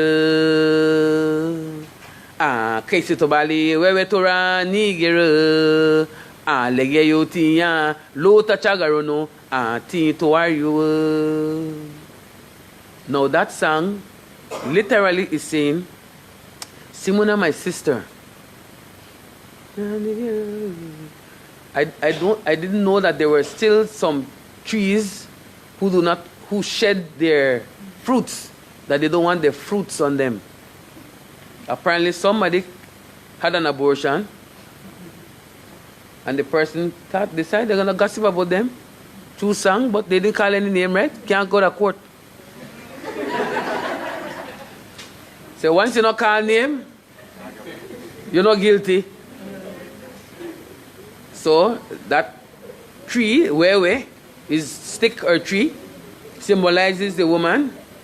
Always leaning over to shed its fruit. Hello? You see the beauty of the language? Yeah. No, you will tell me, aha. But you have the concept. Very good. Proud of you, brother. And so stories are also told through music. When my dad died, I had an uncle just take advantage. So, long story short, he wanted the stuff that my dad left and blah, blah, blah. So we were walking to go and catch the truck. And he came, he said he wanted the stuff. So my brother said, get back, go and give it to him. I don't want to deal with him. So I got there and I was crying and all. And my mom was wondering, what was wrong? And I told her. So my mom made a song. Agar hayaro, halogu nene mua, abasi hayaro, halogu nene mua. Agar hayaro, logu nene mua, habusudar, tabo anamulelu kasa megebe liena lugdenu kasa megebe liena lugdenu tulurugo tagria anamulelua aresiwaya de bulubaye logialaga. No, the song is saying that the vehicle, the land, the vehicle from the air, land transportation, is now circling with my data. Now you've been arrested with 2 soldiers. So the 2 soldiers, my uncle and a JP. So they were the soldiers who I was with. And he said, no, you're going to be arrested for legacy. Right? He said, but all she saw was my tears flowing. So we must sing about her, but he can't say, he cannot sue her. She didn't call his name. She said, Sudar, soldiers. But we understand the soldier, because I understand the song, right? And then the rituals have their meaning, and rich discussions are held during those activities. Because I learned a lot attending. So all the discussion with the elders and those around you pass on through language. The National Garifuna Council manages a school called Golisi Community Primary School in Belize in an effort to preserve the Garifuna language, and it teaches the curriculum from the government of Belize, Ministry of Education, but also infuse the intercultural bilingual education program in it. So students learn the dances, so they sing and understand basic Garifuna, but we're still challenged in terms of the fluency. So you see some pictures, they're dressed in the cultural attire. That blouse we call manin, the style that I'm wearing, and the skirt is gudu. We also celebrate April 12th, Garifuna Survival Day, because that was the day the Garifuna landed in Rotan, April 12th, after the banish. I learned another word, we say exile, because in the book they have deportation. We said in Belize that's not the proper word. How can you be deported from your own place? So the writer is false. So this is just the gown that we use. There's another style gown. It goes into the skirt, so it's wear the skirt over. So that is used for the graduation. So the project in July, we'll be back here, God willing, with Ecumenical High School. So I am developing the program to teach. So I have ensured that it's appropriate by themes. So that's what we will do. And the project will involve interaction with music and performing arts. So we'll also be learning the words in its context. So when they're taught to fix things or play the drum, then they'll be learning the words pertaining to that activity. And then the language will be taught through interactive methods. The team is doing various fundraising activities for sustainability when we get here. So that is, in a nutshell, the approach that we're doing to teach Garifuna. And hopefully, in the end, the interest will be ignited. And so I'm also developing different games. And those games have gone wild, thank God. And not only Garifuna people are buying the games. So I want to thank you for this opportunity. And if you're a Garifuna young man and young woman, be proud of your heritage. And whatever negative they tell you is because they're hating. And they're hating because they know our ancestors are strong-blooded, good men and women. Right? We are descendants of solid people. So don't ever, ever allow yourself to think twice about who you are. Amen? Amen. Mm-hmm. Thank you.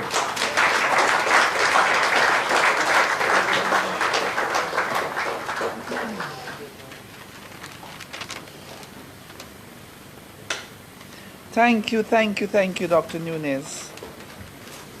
How can I be successful if I'm not true to myself? I think I have little things I put up in my office. I think I'm going to write that and stick it up on my board at my office as well. But I think you pointed out to us the importance of language, not just to communicate ideas, but in fact to communicate values. And I think that is something that we ought to remember. I was a little surprised that you're having difficulty in Belize in terms of preservation. I just always thought that the Garifuna in Belize all chatting away in their language, so it was a little disappointing to hear. So what would be the status of the language in Belize in terms of this endangered, serious, moribund? Yes, it depends on the area. There are certain areas we think that they're seriously endangered. Yeah, okay, all right. All the older elders are speaking. Right. And the other thing that I noticed is that taking away of the language from the children is a tool that the colonizers used everywhere. Because in the first peoples in Canada, that was the experience. First peoples in Australia, that was the experience. Take them away from their parents, separate them into a school, and forbid them to speak in their language. So that seemed like, at least they had agreement on how to do that. So thank you very much again for your presentation. Now I want to introduce our final speaker for this morning. And I do apologize that we are running late, but that's not to put you under pressure, Sarah Lee. But Sarah Lee Gonsalves is a PhD student at the University of Pennsylvania in the USA, and she's researching language policy in the Commonwealth Caribbean under the supervision of Dr. Nancy Hornberger. She has previously served as foreign language officer in the curriculum unit at the Ministry of Education and as a Spanish language teacher at Bishop's College, Kingstown in St. Vincent. So it's a Vinci girl. Welcome very much, Sarah Lee.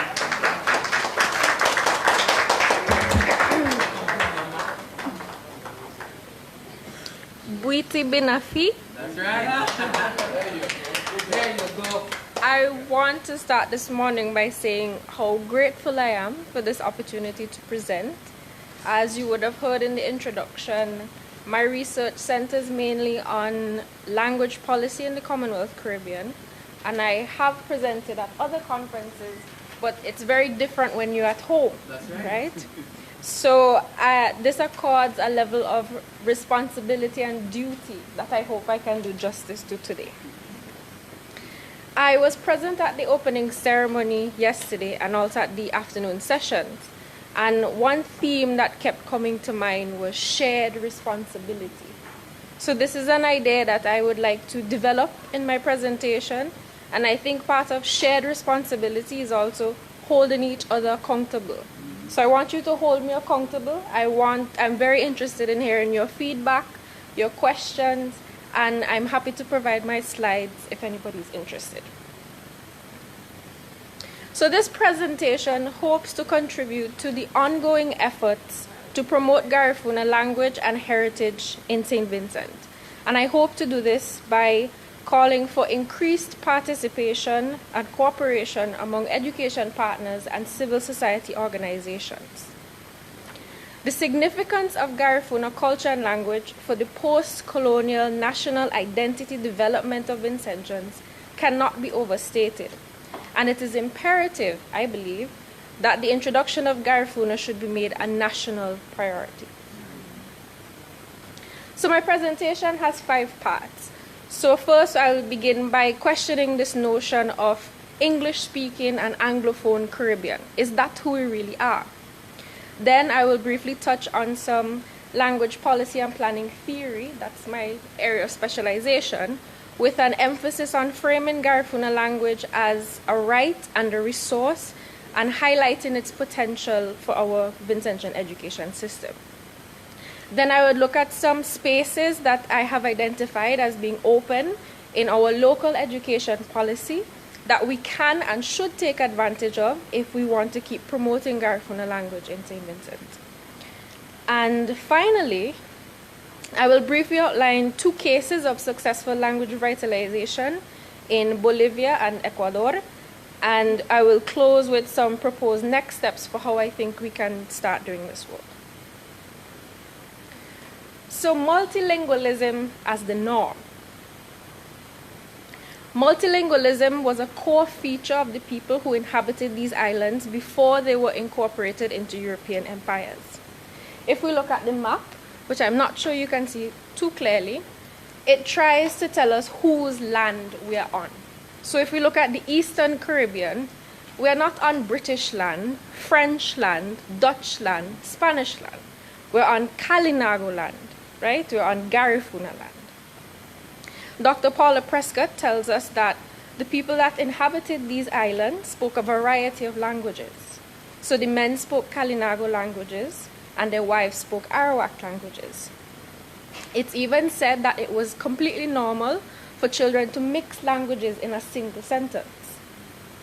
And although it would take another 300 years for this island to become part of the British colony, the colonial project that followed intentionally sought to erase this indigenous multilingualism.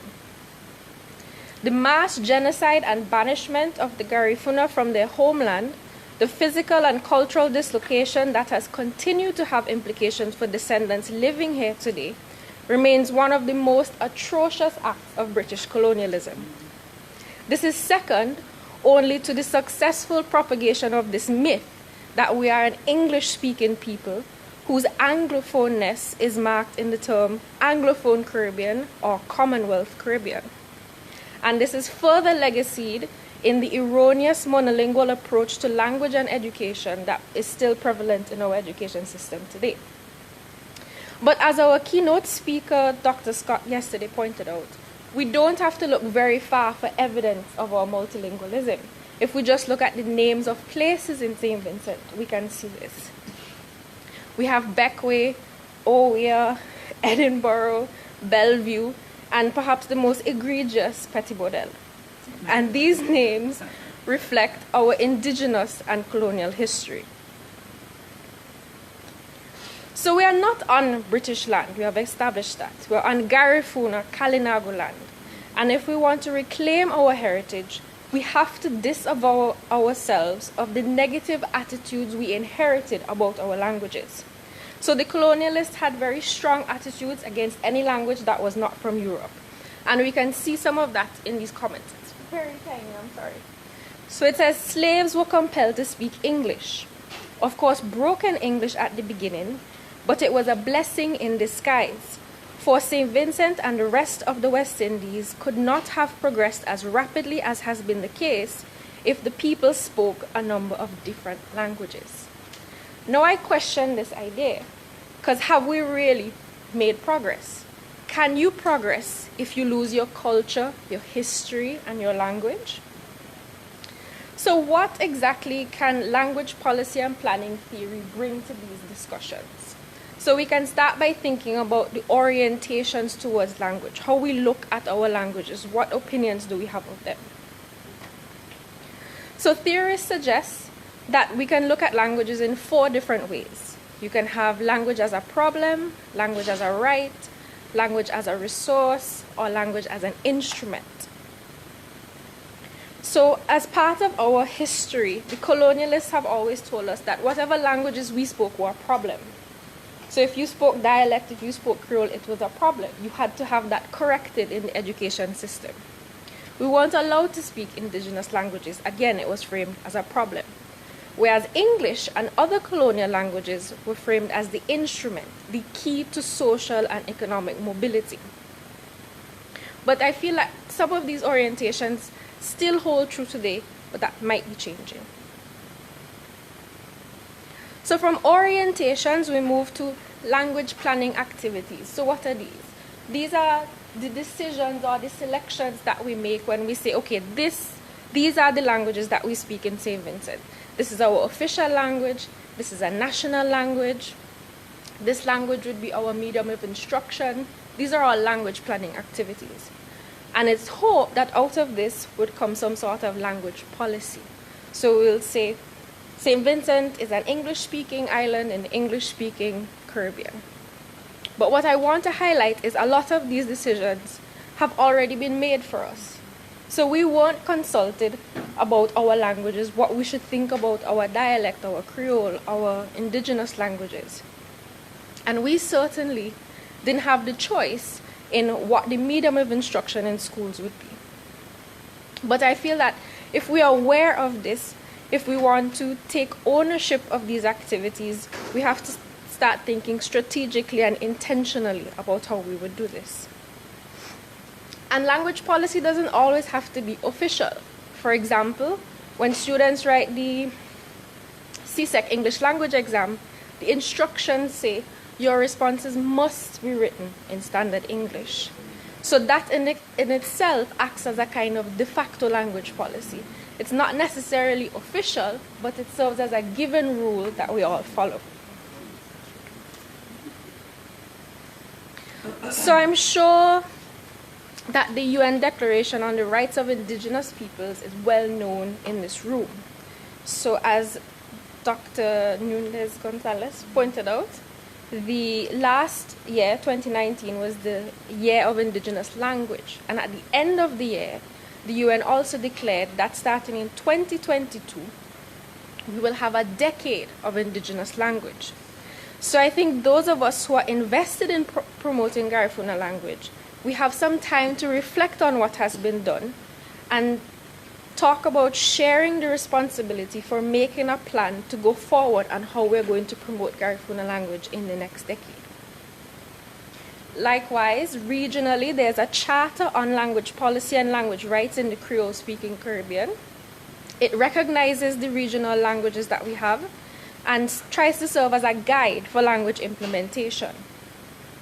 So it seems that at an international level, at a regional level, there is support if we want to start promoting Garifuna language. But what about in St. Vincent? Do we have local documents that talk about language and how they should be treated? So the Vincentian Education Act of 2006 states as a goal of the education system is that it should promote knowledge and understanding of the history, language, culture, rights, and values of St. Vincent. Additionally, the National Curriculum and Assessment Framework says that a goal of our education system is to teach students to appreciate and sustain their natural environment, cultural heritage, and Vincentian language. Now, I always find these last two words very interesting because elsewhere in the document it talks about English, but here it just says Vincentian language. So what exactly do they mean by Vincentian language? And I'm sure nobody in this room would challenge the idea that Garifuna is a Vincentian language. So more recently, the OECS USAID funded Early Learners Program has been involved in some language planning in St. Vincent. So the program is an effort to promote literacy from kindergarten to grade 3 by trying to introduce new initiatives into the classroom as well as having a language policy. So this language policy acknowledges that St. Vincent is a bi-dialectal country. So we have a dialect that we speak, but we also have Standard English, which they call another dialect. So my understanding is that this larger project is coming to an end soon, I think at the end of this school year. But the language policy is awaiting some further advancement through government. But what if the ELP language policy presents an opportunity, a policy window for us to have Garifuna language included in a new Vincentian language policy? So at yesterday's opening ceremony, the importance of the education system, our schools, our students, our teachers, in the promotion of Garifuna language was highlighted repeatedly. And to quote the Honorable Minister of Education, any strategy that omits the educational institutions cannot be very effective. And this is true, but I think that we need to think intentionally about how we will approach this work. It takes more than hoping that schools will teach Garifuna history or that the curriculum unit will promote Garifuna history. And as someone who worked in the curriculum unit, I can tell you that very little of our curricula is decided locally. Now, why that is so is a very good question, and perhaps for another day. But what I'm hoping we can take away from this presentation is that we need to be intentional about our policy making and agenda setting and the sharing of the responsibility that we have to our heritage. So can schools save indigenous languages? The short answer is yes, but there must be support for the languages outside of school as well. So the prestige given to the language in the classroom must also be visible in the wider society. There need to be opportunities for the use of the language outside of school, and it's not only the work of the Heritage Foundation or the curriculum unit or individual schools or teachers. It must be a society community effort. So what does successful revitalization look like? The Saraguros of Lagunas, Ecuador, a Quechua-speaking community, they were not satisfied with the generational disconnect that they observed in their community. So the youngest generation spoke Spanish, that's what they learned in school. The parents were bilingual, they spoke Quechua and also Spanish, but the grandparents only spoke Quechua. So the teachers in the community decided that they would start teaching Quechua language to the children, despite a lack of national policy requiring them to do so. They viewed language as a resource for the transmission of generational knowledge and made the revitalization of Quechua a priority for the community. In another case, the Bolivian government decided that they wanted to undertake a national education reform strategy. They decided that the education system needed to match the Bolivian society. It didn't make sense to have Spanish as the only medium of instruction, and there are multiple indigenous societies living in Bolivia. So unlike the previous case, which was bottom-up and led by teachers, this initiative was a national policy that also viewed language as a resource, but not just for indigenous communities. So all students who graduated from a school in Bolivia were required to know Spanish and an additional indigenous language, even if they were not from that community. And the government was able to support teachers who were already fluent in indigenous languages, as well as monolingual Spanish speakers, so that they could help to support the students in the school. So what would this effort look like in St. Vincent? Is it the responsibility of individual communities or the government to promote Vincentian languages, including Garifuna? I argue that this is a shared responsibility and that we need three things to make this happen. We need an institutional anchor. So we need a body that assumes the responsibility for coordinating with education partners and civil society groups locally, regionally, and internationally to articulate an agenda for how we're going to make this happen.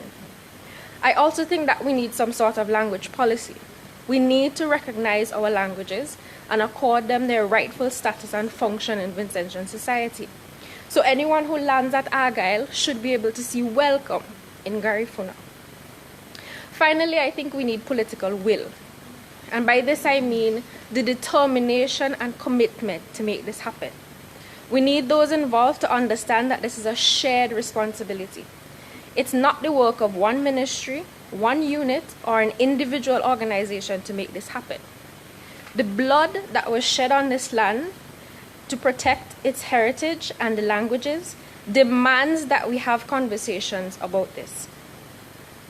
In closing, I would like to propose the formation of an international working group for Garifuna language. And this can serve as an institutional anchor that works under the Heritage Foundation to coordinate these conversations.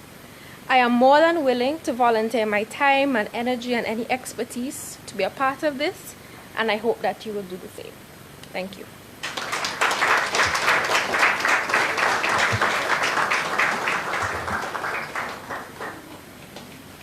Now I have to say Miss Gonsalves now, and not just Sarah Lee. That was a brilliant presentation. And, and as you spoke, I thought to myself, that's where the rubber hits the road. It's not just about talking about it, but it's about what you're going to do about it. So we have two members of the international community right here that we could start this committee to get it to get this into schools. And yes, it is true we're not going to get anywhere officially unless we have the policy from the Ministry of Education. But as you've pointed out, you don't have to wait for that. Certainly civil society can start on their own. But we also have to go beyond, I think, teaching the language as in the bones of the language. And those people who are teachers say, I'm sure that's not the right word, bones of the language, but the nuances and the value laden aspects of the language has to be part of it, not just the how you conjugate the verbs and learn your vocabulary, as we had to do when we learned French and Spanish. But you have to understand the values that it's inculcated in a language has to be part of it, right? And in fact, what you were saying, and I think I heard this before, is that you have to look at language as a right. I think, Dr. Nunes, when you were speaking, that's what you were saying too. It has to be a right. And certainly Ms. Gonzalez also make that and said, it's not a problem, it's a right. Okay? And again, just the whole thought of taking away the language, what it does to a people. So thank you very much, the panel. All wonderful presentations, and wish we could listen forever. But we are short on time now, in spite of the fact that I thought we had so much time this morning. So I'm going to ask you to maybe have another 20 minutes. I'm going to ask for the indulgence of the next panel, because we're going to have to start a little later than we would have liked, so that the students here especially could have a chance to ask questions, and those of us who are interested in Garifuna language can ask questions and get some feedback from the panel.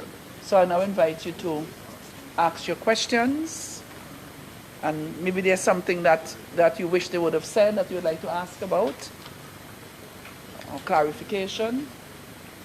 Vanessa, you're a student too, I know. Go right ahead, Vanessa. Always. Well, good morning, and thank you for your nice presentations. So I'm an anthropologist, and I started actually my research in Guatemala, but now I've been for 20 years. And I've traveled to the diaspora again recently, and also to Central America and to the States. And as Ms. Barroso said, not the first time when I went, but when I went back 3 years ago, one of the things that surprised me was that we will also have the same issue of preservation of culture and language over there. When we are here, we just think that they all speak Garifuna, they all practice the culture, but you also do have an issue of transmission of the language and the culture. My point is, after reflection, I'm wondering if it's really realistic to think that people in St. Vincent will revive the language to be able to speak it fluently among each other, because even in the case of Sarah Lee, with those Quechua people, or in the case of Garifuna communities in the diaspora, you have elders, you have people that do speak the language all the time to get the children to practice. But here, even if they do learn through workshops, they will sometimes, it's amazing, they will attend a workshop, they will learn some songs, and the kids will grow up and will still remember the songs. And songs are amazing, because as you said, they transcend the history, they transcend things. But can they really go above just, learning songs and learning poems or drama? Can we really think that the children in St. Vincent, I think it might take another generation maybe, where we'll have people that become maybe fluent. I'm teaching French, and it's really difficult to have the kids to really get to learn French, because they don't really get to practice. We all stay at basic level when we learn in school. As you say, you need the support of the community or the society around. So that was just like my reflection. I came to the point to think that, can we really think it can happen in St. Vincent? Like you said, it will not be an overnight activity.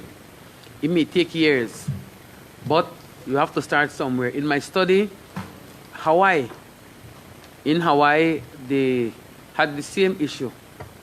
Hawaii was St. Vincent.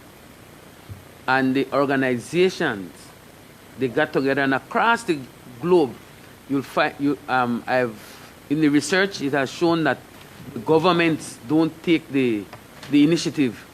The individual organizations, like in Belize, the National Garifuna Council, if they want to promote Creole, then the Creole Council, and they are the ones who are pushing the intercultural bilingual education and revitalization movement. So I believe that the interest, there's now an interest here in Urumei. And I applaud that, because from yesterday, the Minister of Education spoke about his interaction with Sister Nelson Robinson. And I knew Itonel was the first person I ever met from Urumei. Like she was like, whoo, somebody from Urumei, you grew up hearing about Urumei, right? And that revitalization started through her and my grandmother. I read her poem. And so the interest is there. And now we're at this stage.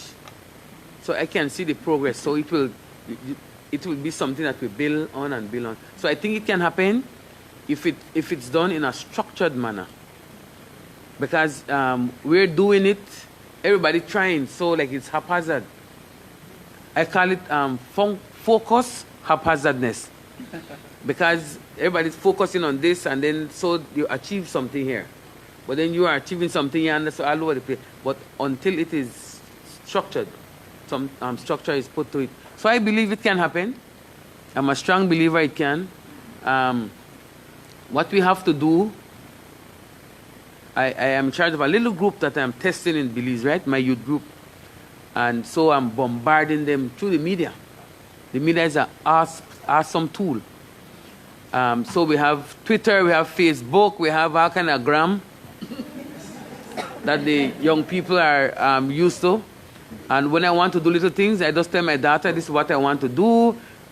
Is there an app for this? Is there something? Then she'll say, yes, mommy, I will look for it. And hill and behold, I tell her I record something, she gets the picture, and bam, I have a clipping that I can share. I don't know how she does it, but hey, it works. So the young people, they have the tools, right? So if we can come up with an app, I was talking to somebody from our IT department because I want to start a YouTube, and my niece has challenged me to put the game that I created on that you can download it on your phone, the same way you play the card games. So my friend and I were working on that, trying to see how to approach it from that angle. So there are different ways that it can happen, but we just have to have it in a structured way. And one key that I believe that is needed is the interest. It has to be a love affair. And I always tell the learners, I say learning Garifuna is like a love affair. You see this next human being who you're attracted to, if they live over the lagoon and there are people who are afraid to cross the lagoon because of alligator, you will not fear because you know you're interested across that lagoon. Amen? Amen? You will find a way to trick the alligators to get to that side because it's your interest. So it has to be a love affair. The interest has to be there. Thanks. Yeah, thank you, Dr. Nunes.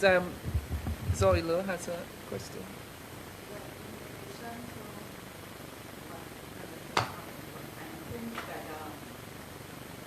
I like very much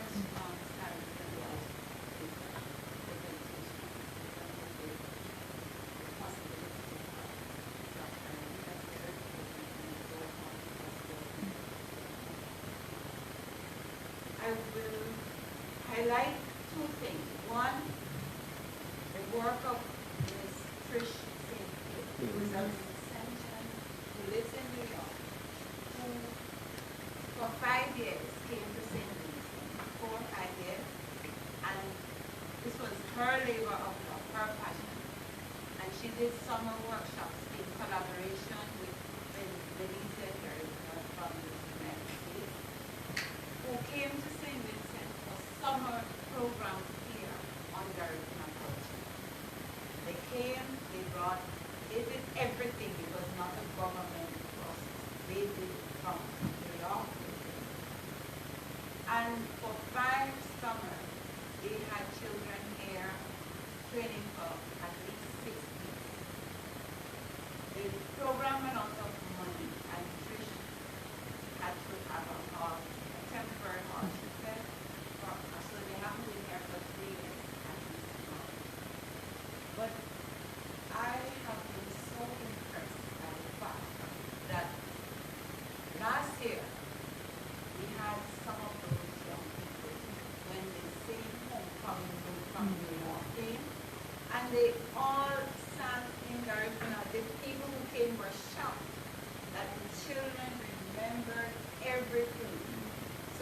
not have understood it fully, but they applied it. And they wanted so much to be part of it. They were so excited that here they could show off their Garifuna. They were so pleased and happy that they could do the dances and sing the songs, and the group was like, wow, these are not children from Belize? No, they're Vincentians. It is Also, correct.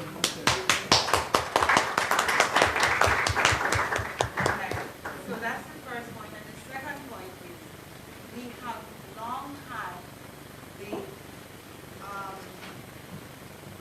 we have had for since the nomination of Karamochi Chatrier as national hero, we've had the support of the public of the government. But I do not think that we have pushed the government enough.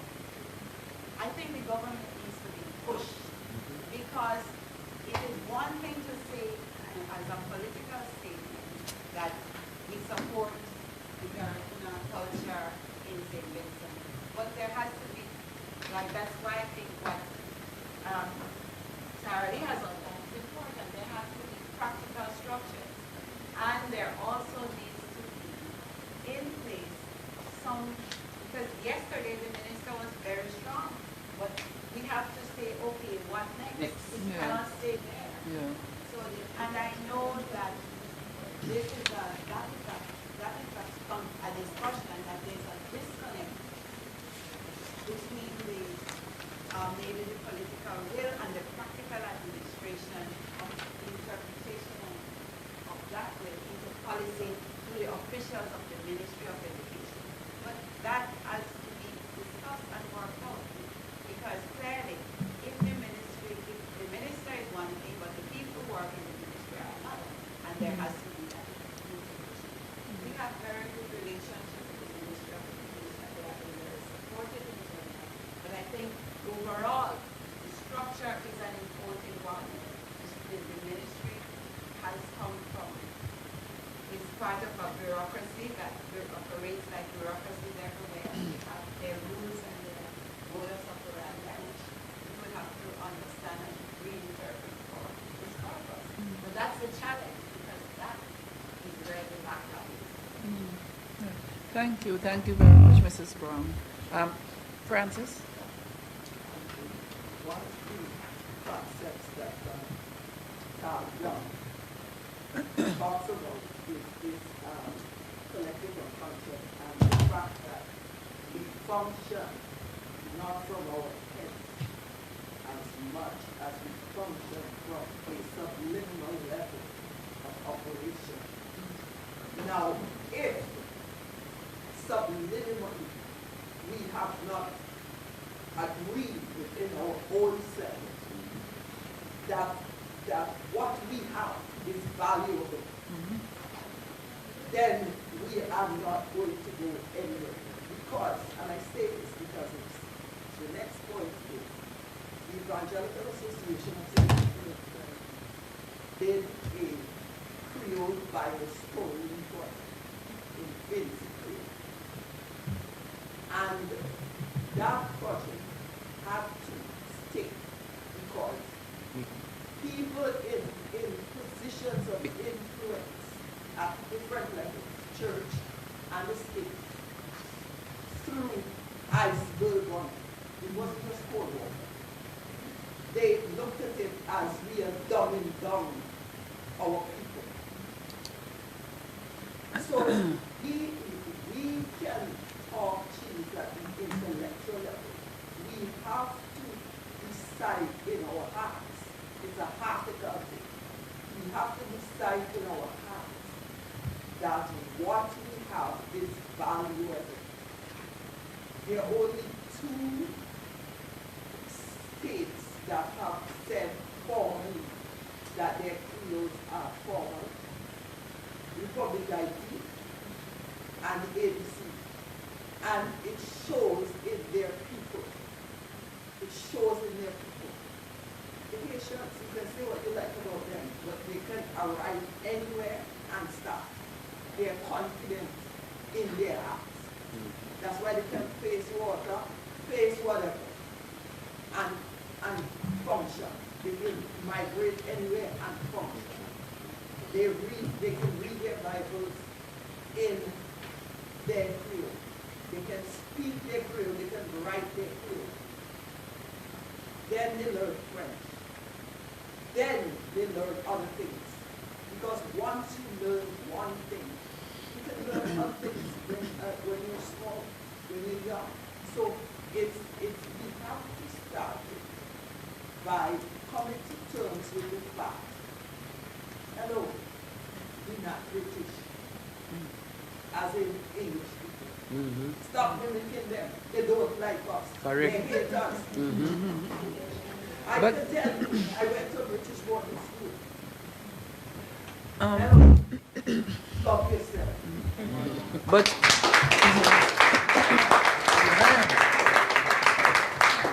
okay, just 1 minute, Pat. But I just saw, I think last night on some media somewhere, that the Bible was just translated into Jamaican Creole, and there's been a whole big, The Bible accident. is in Garifuna. Yes, it You're is. right.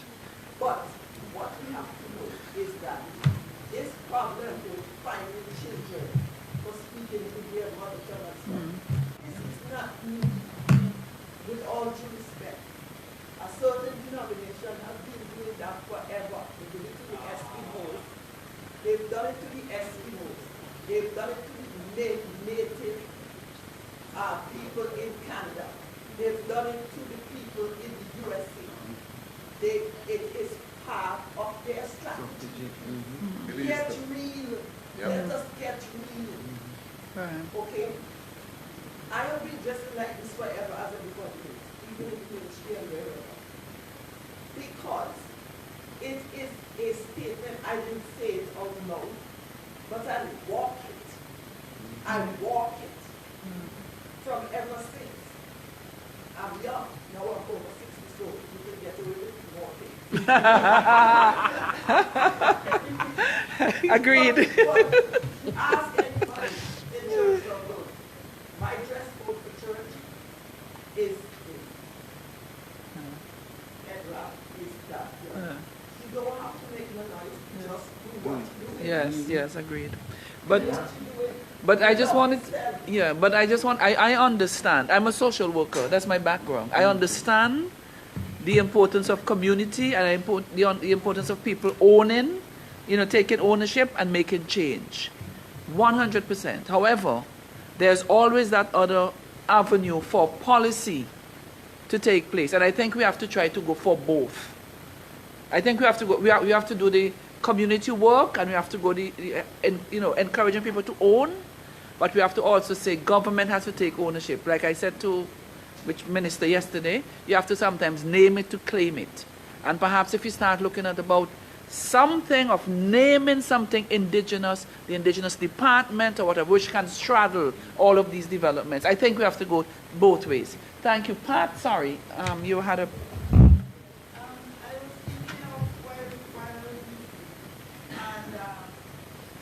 Our young people love the phones and the apps and everything.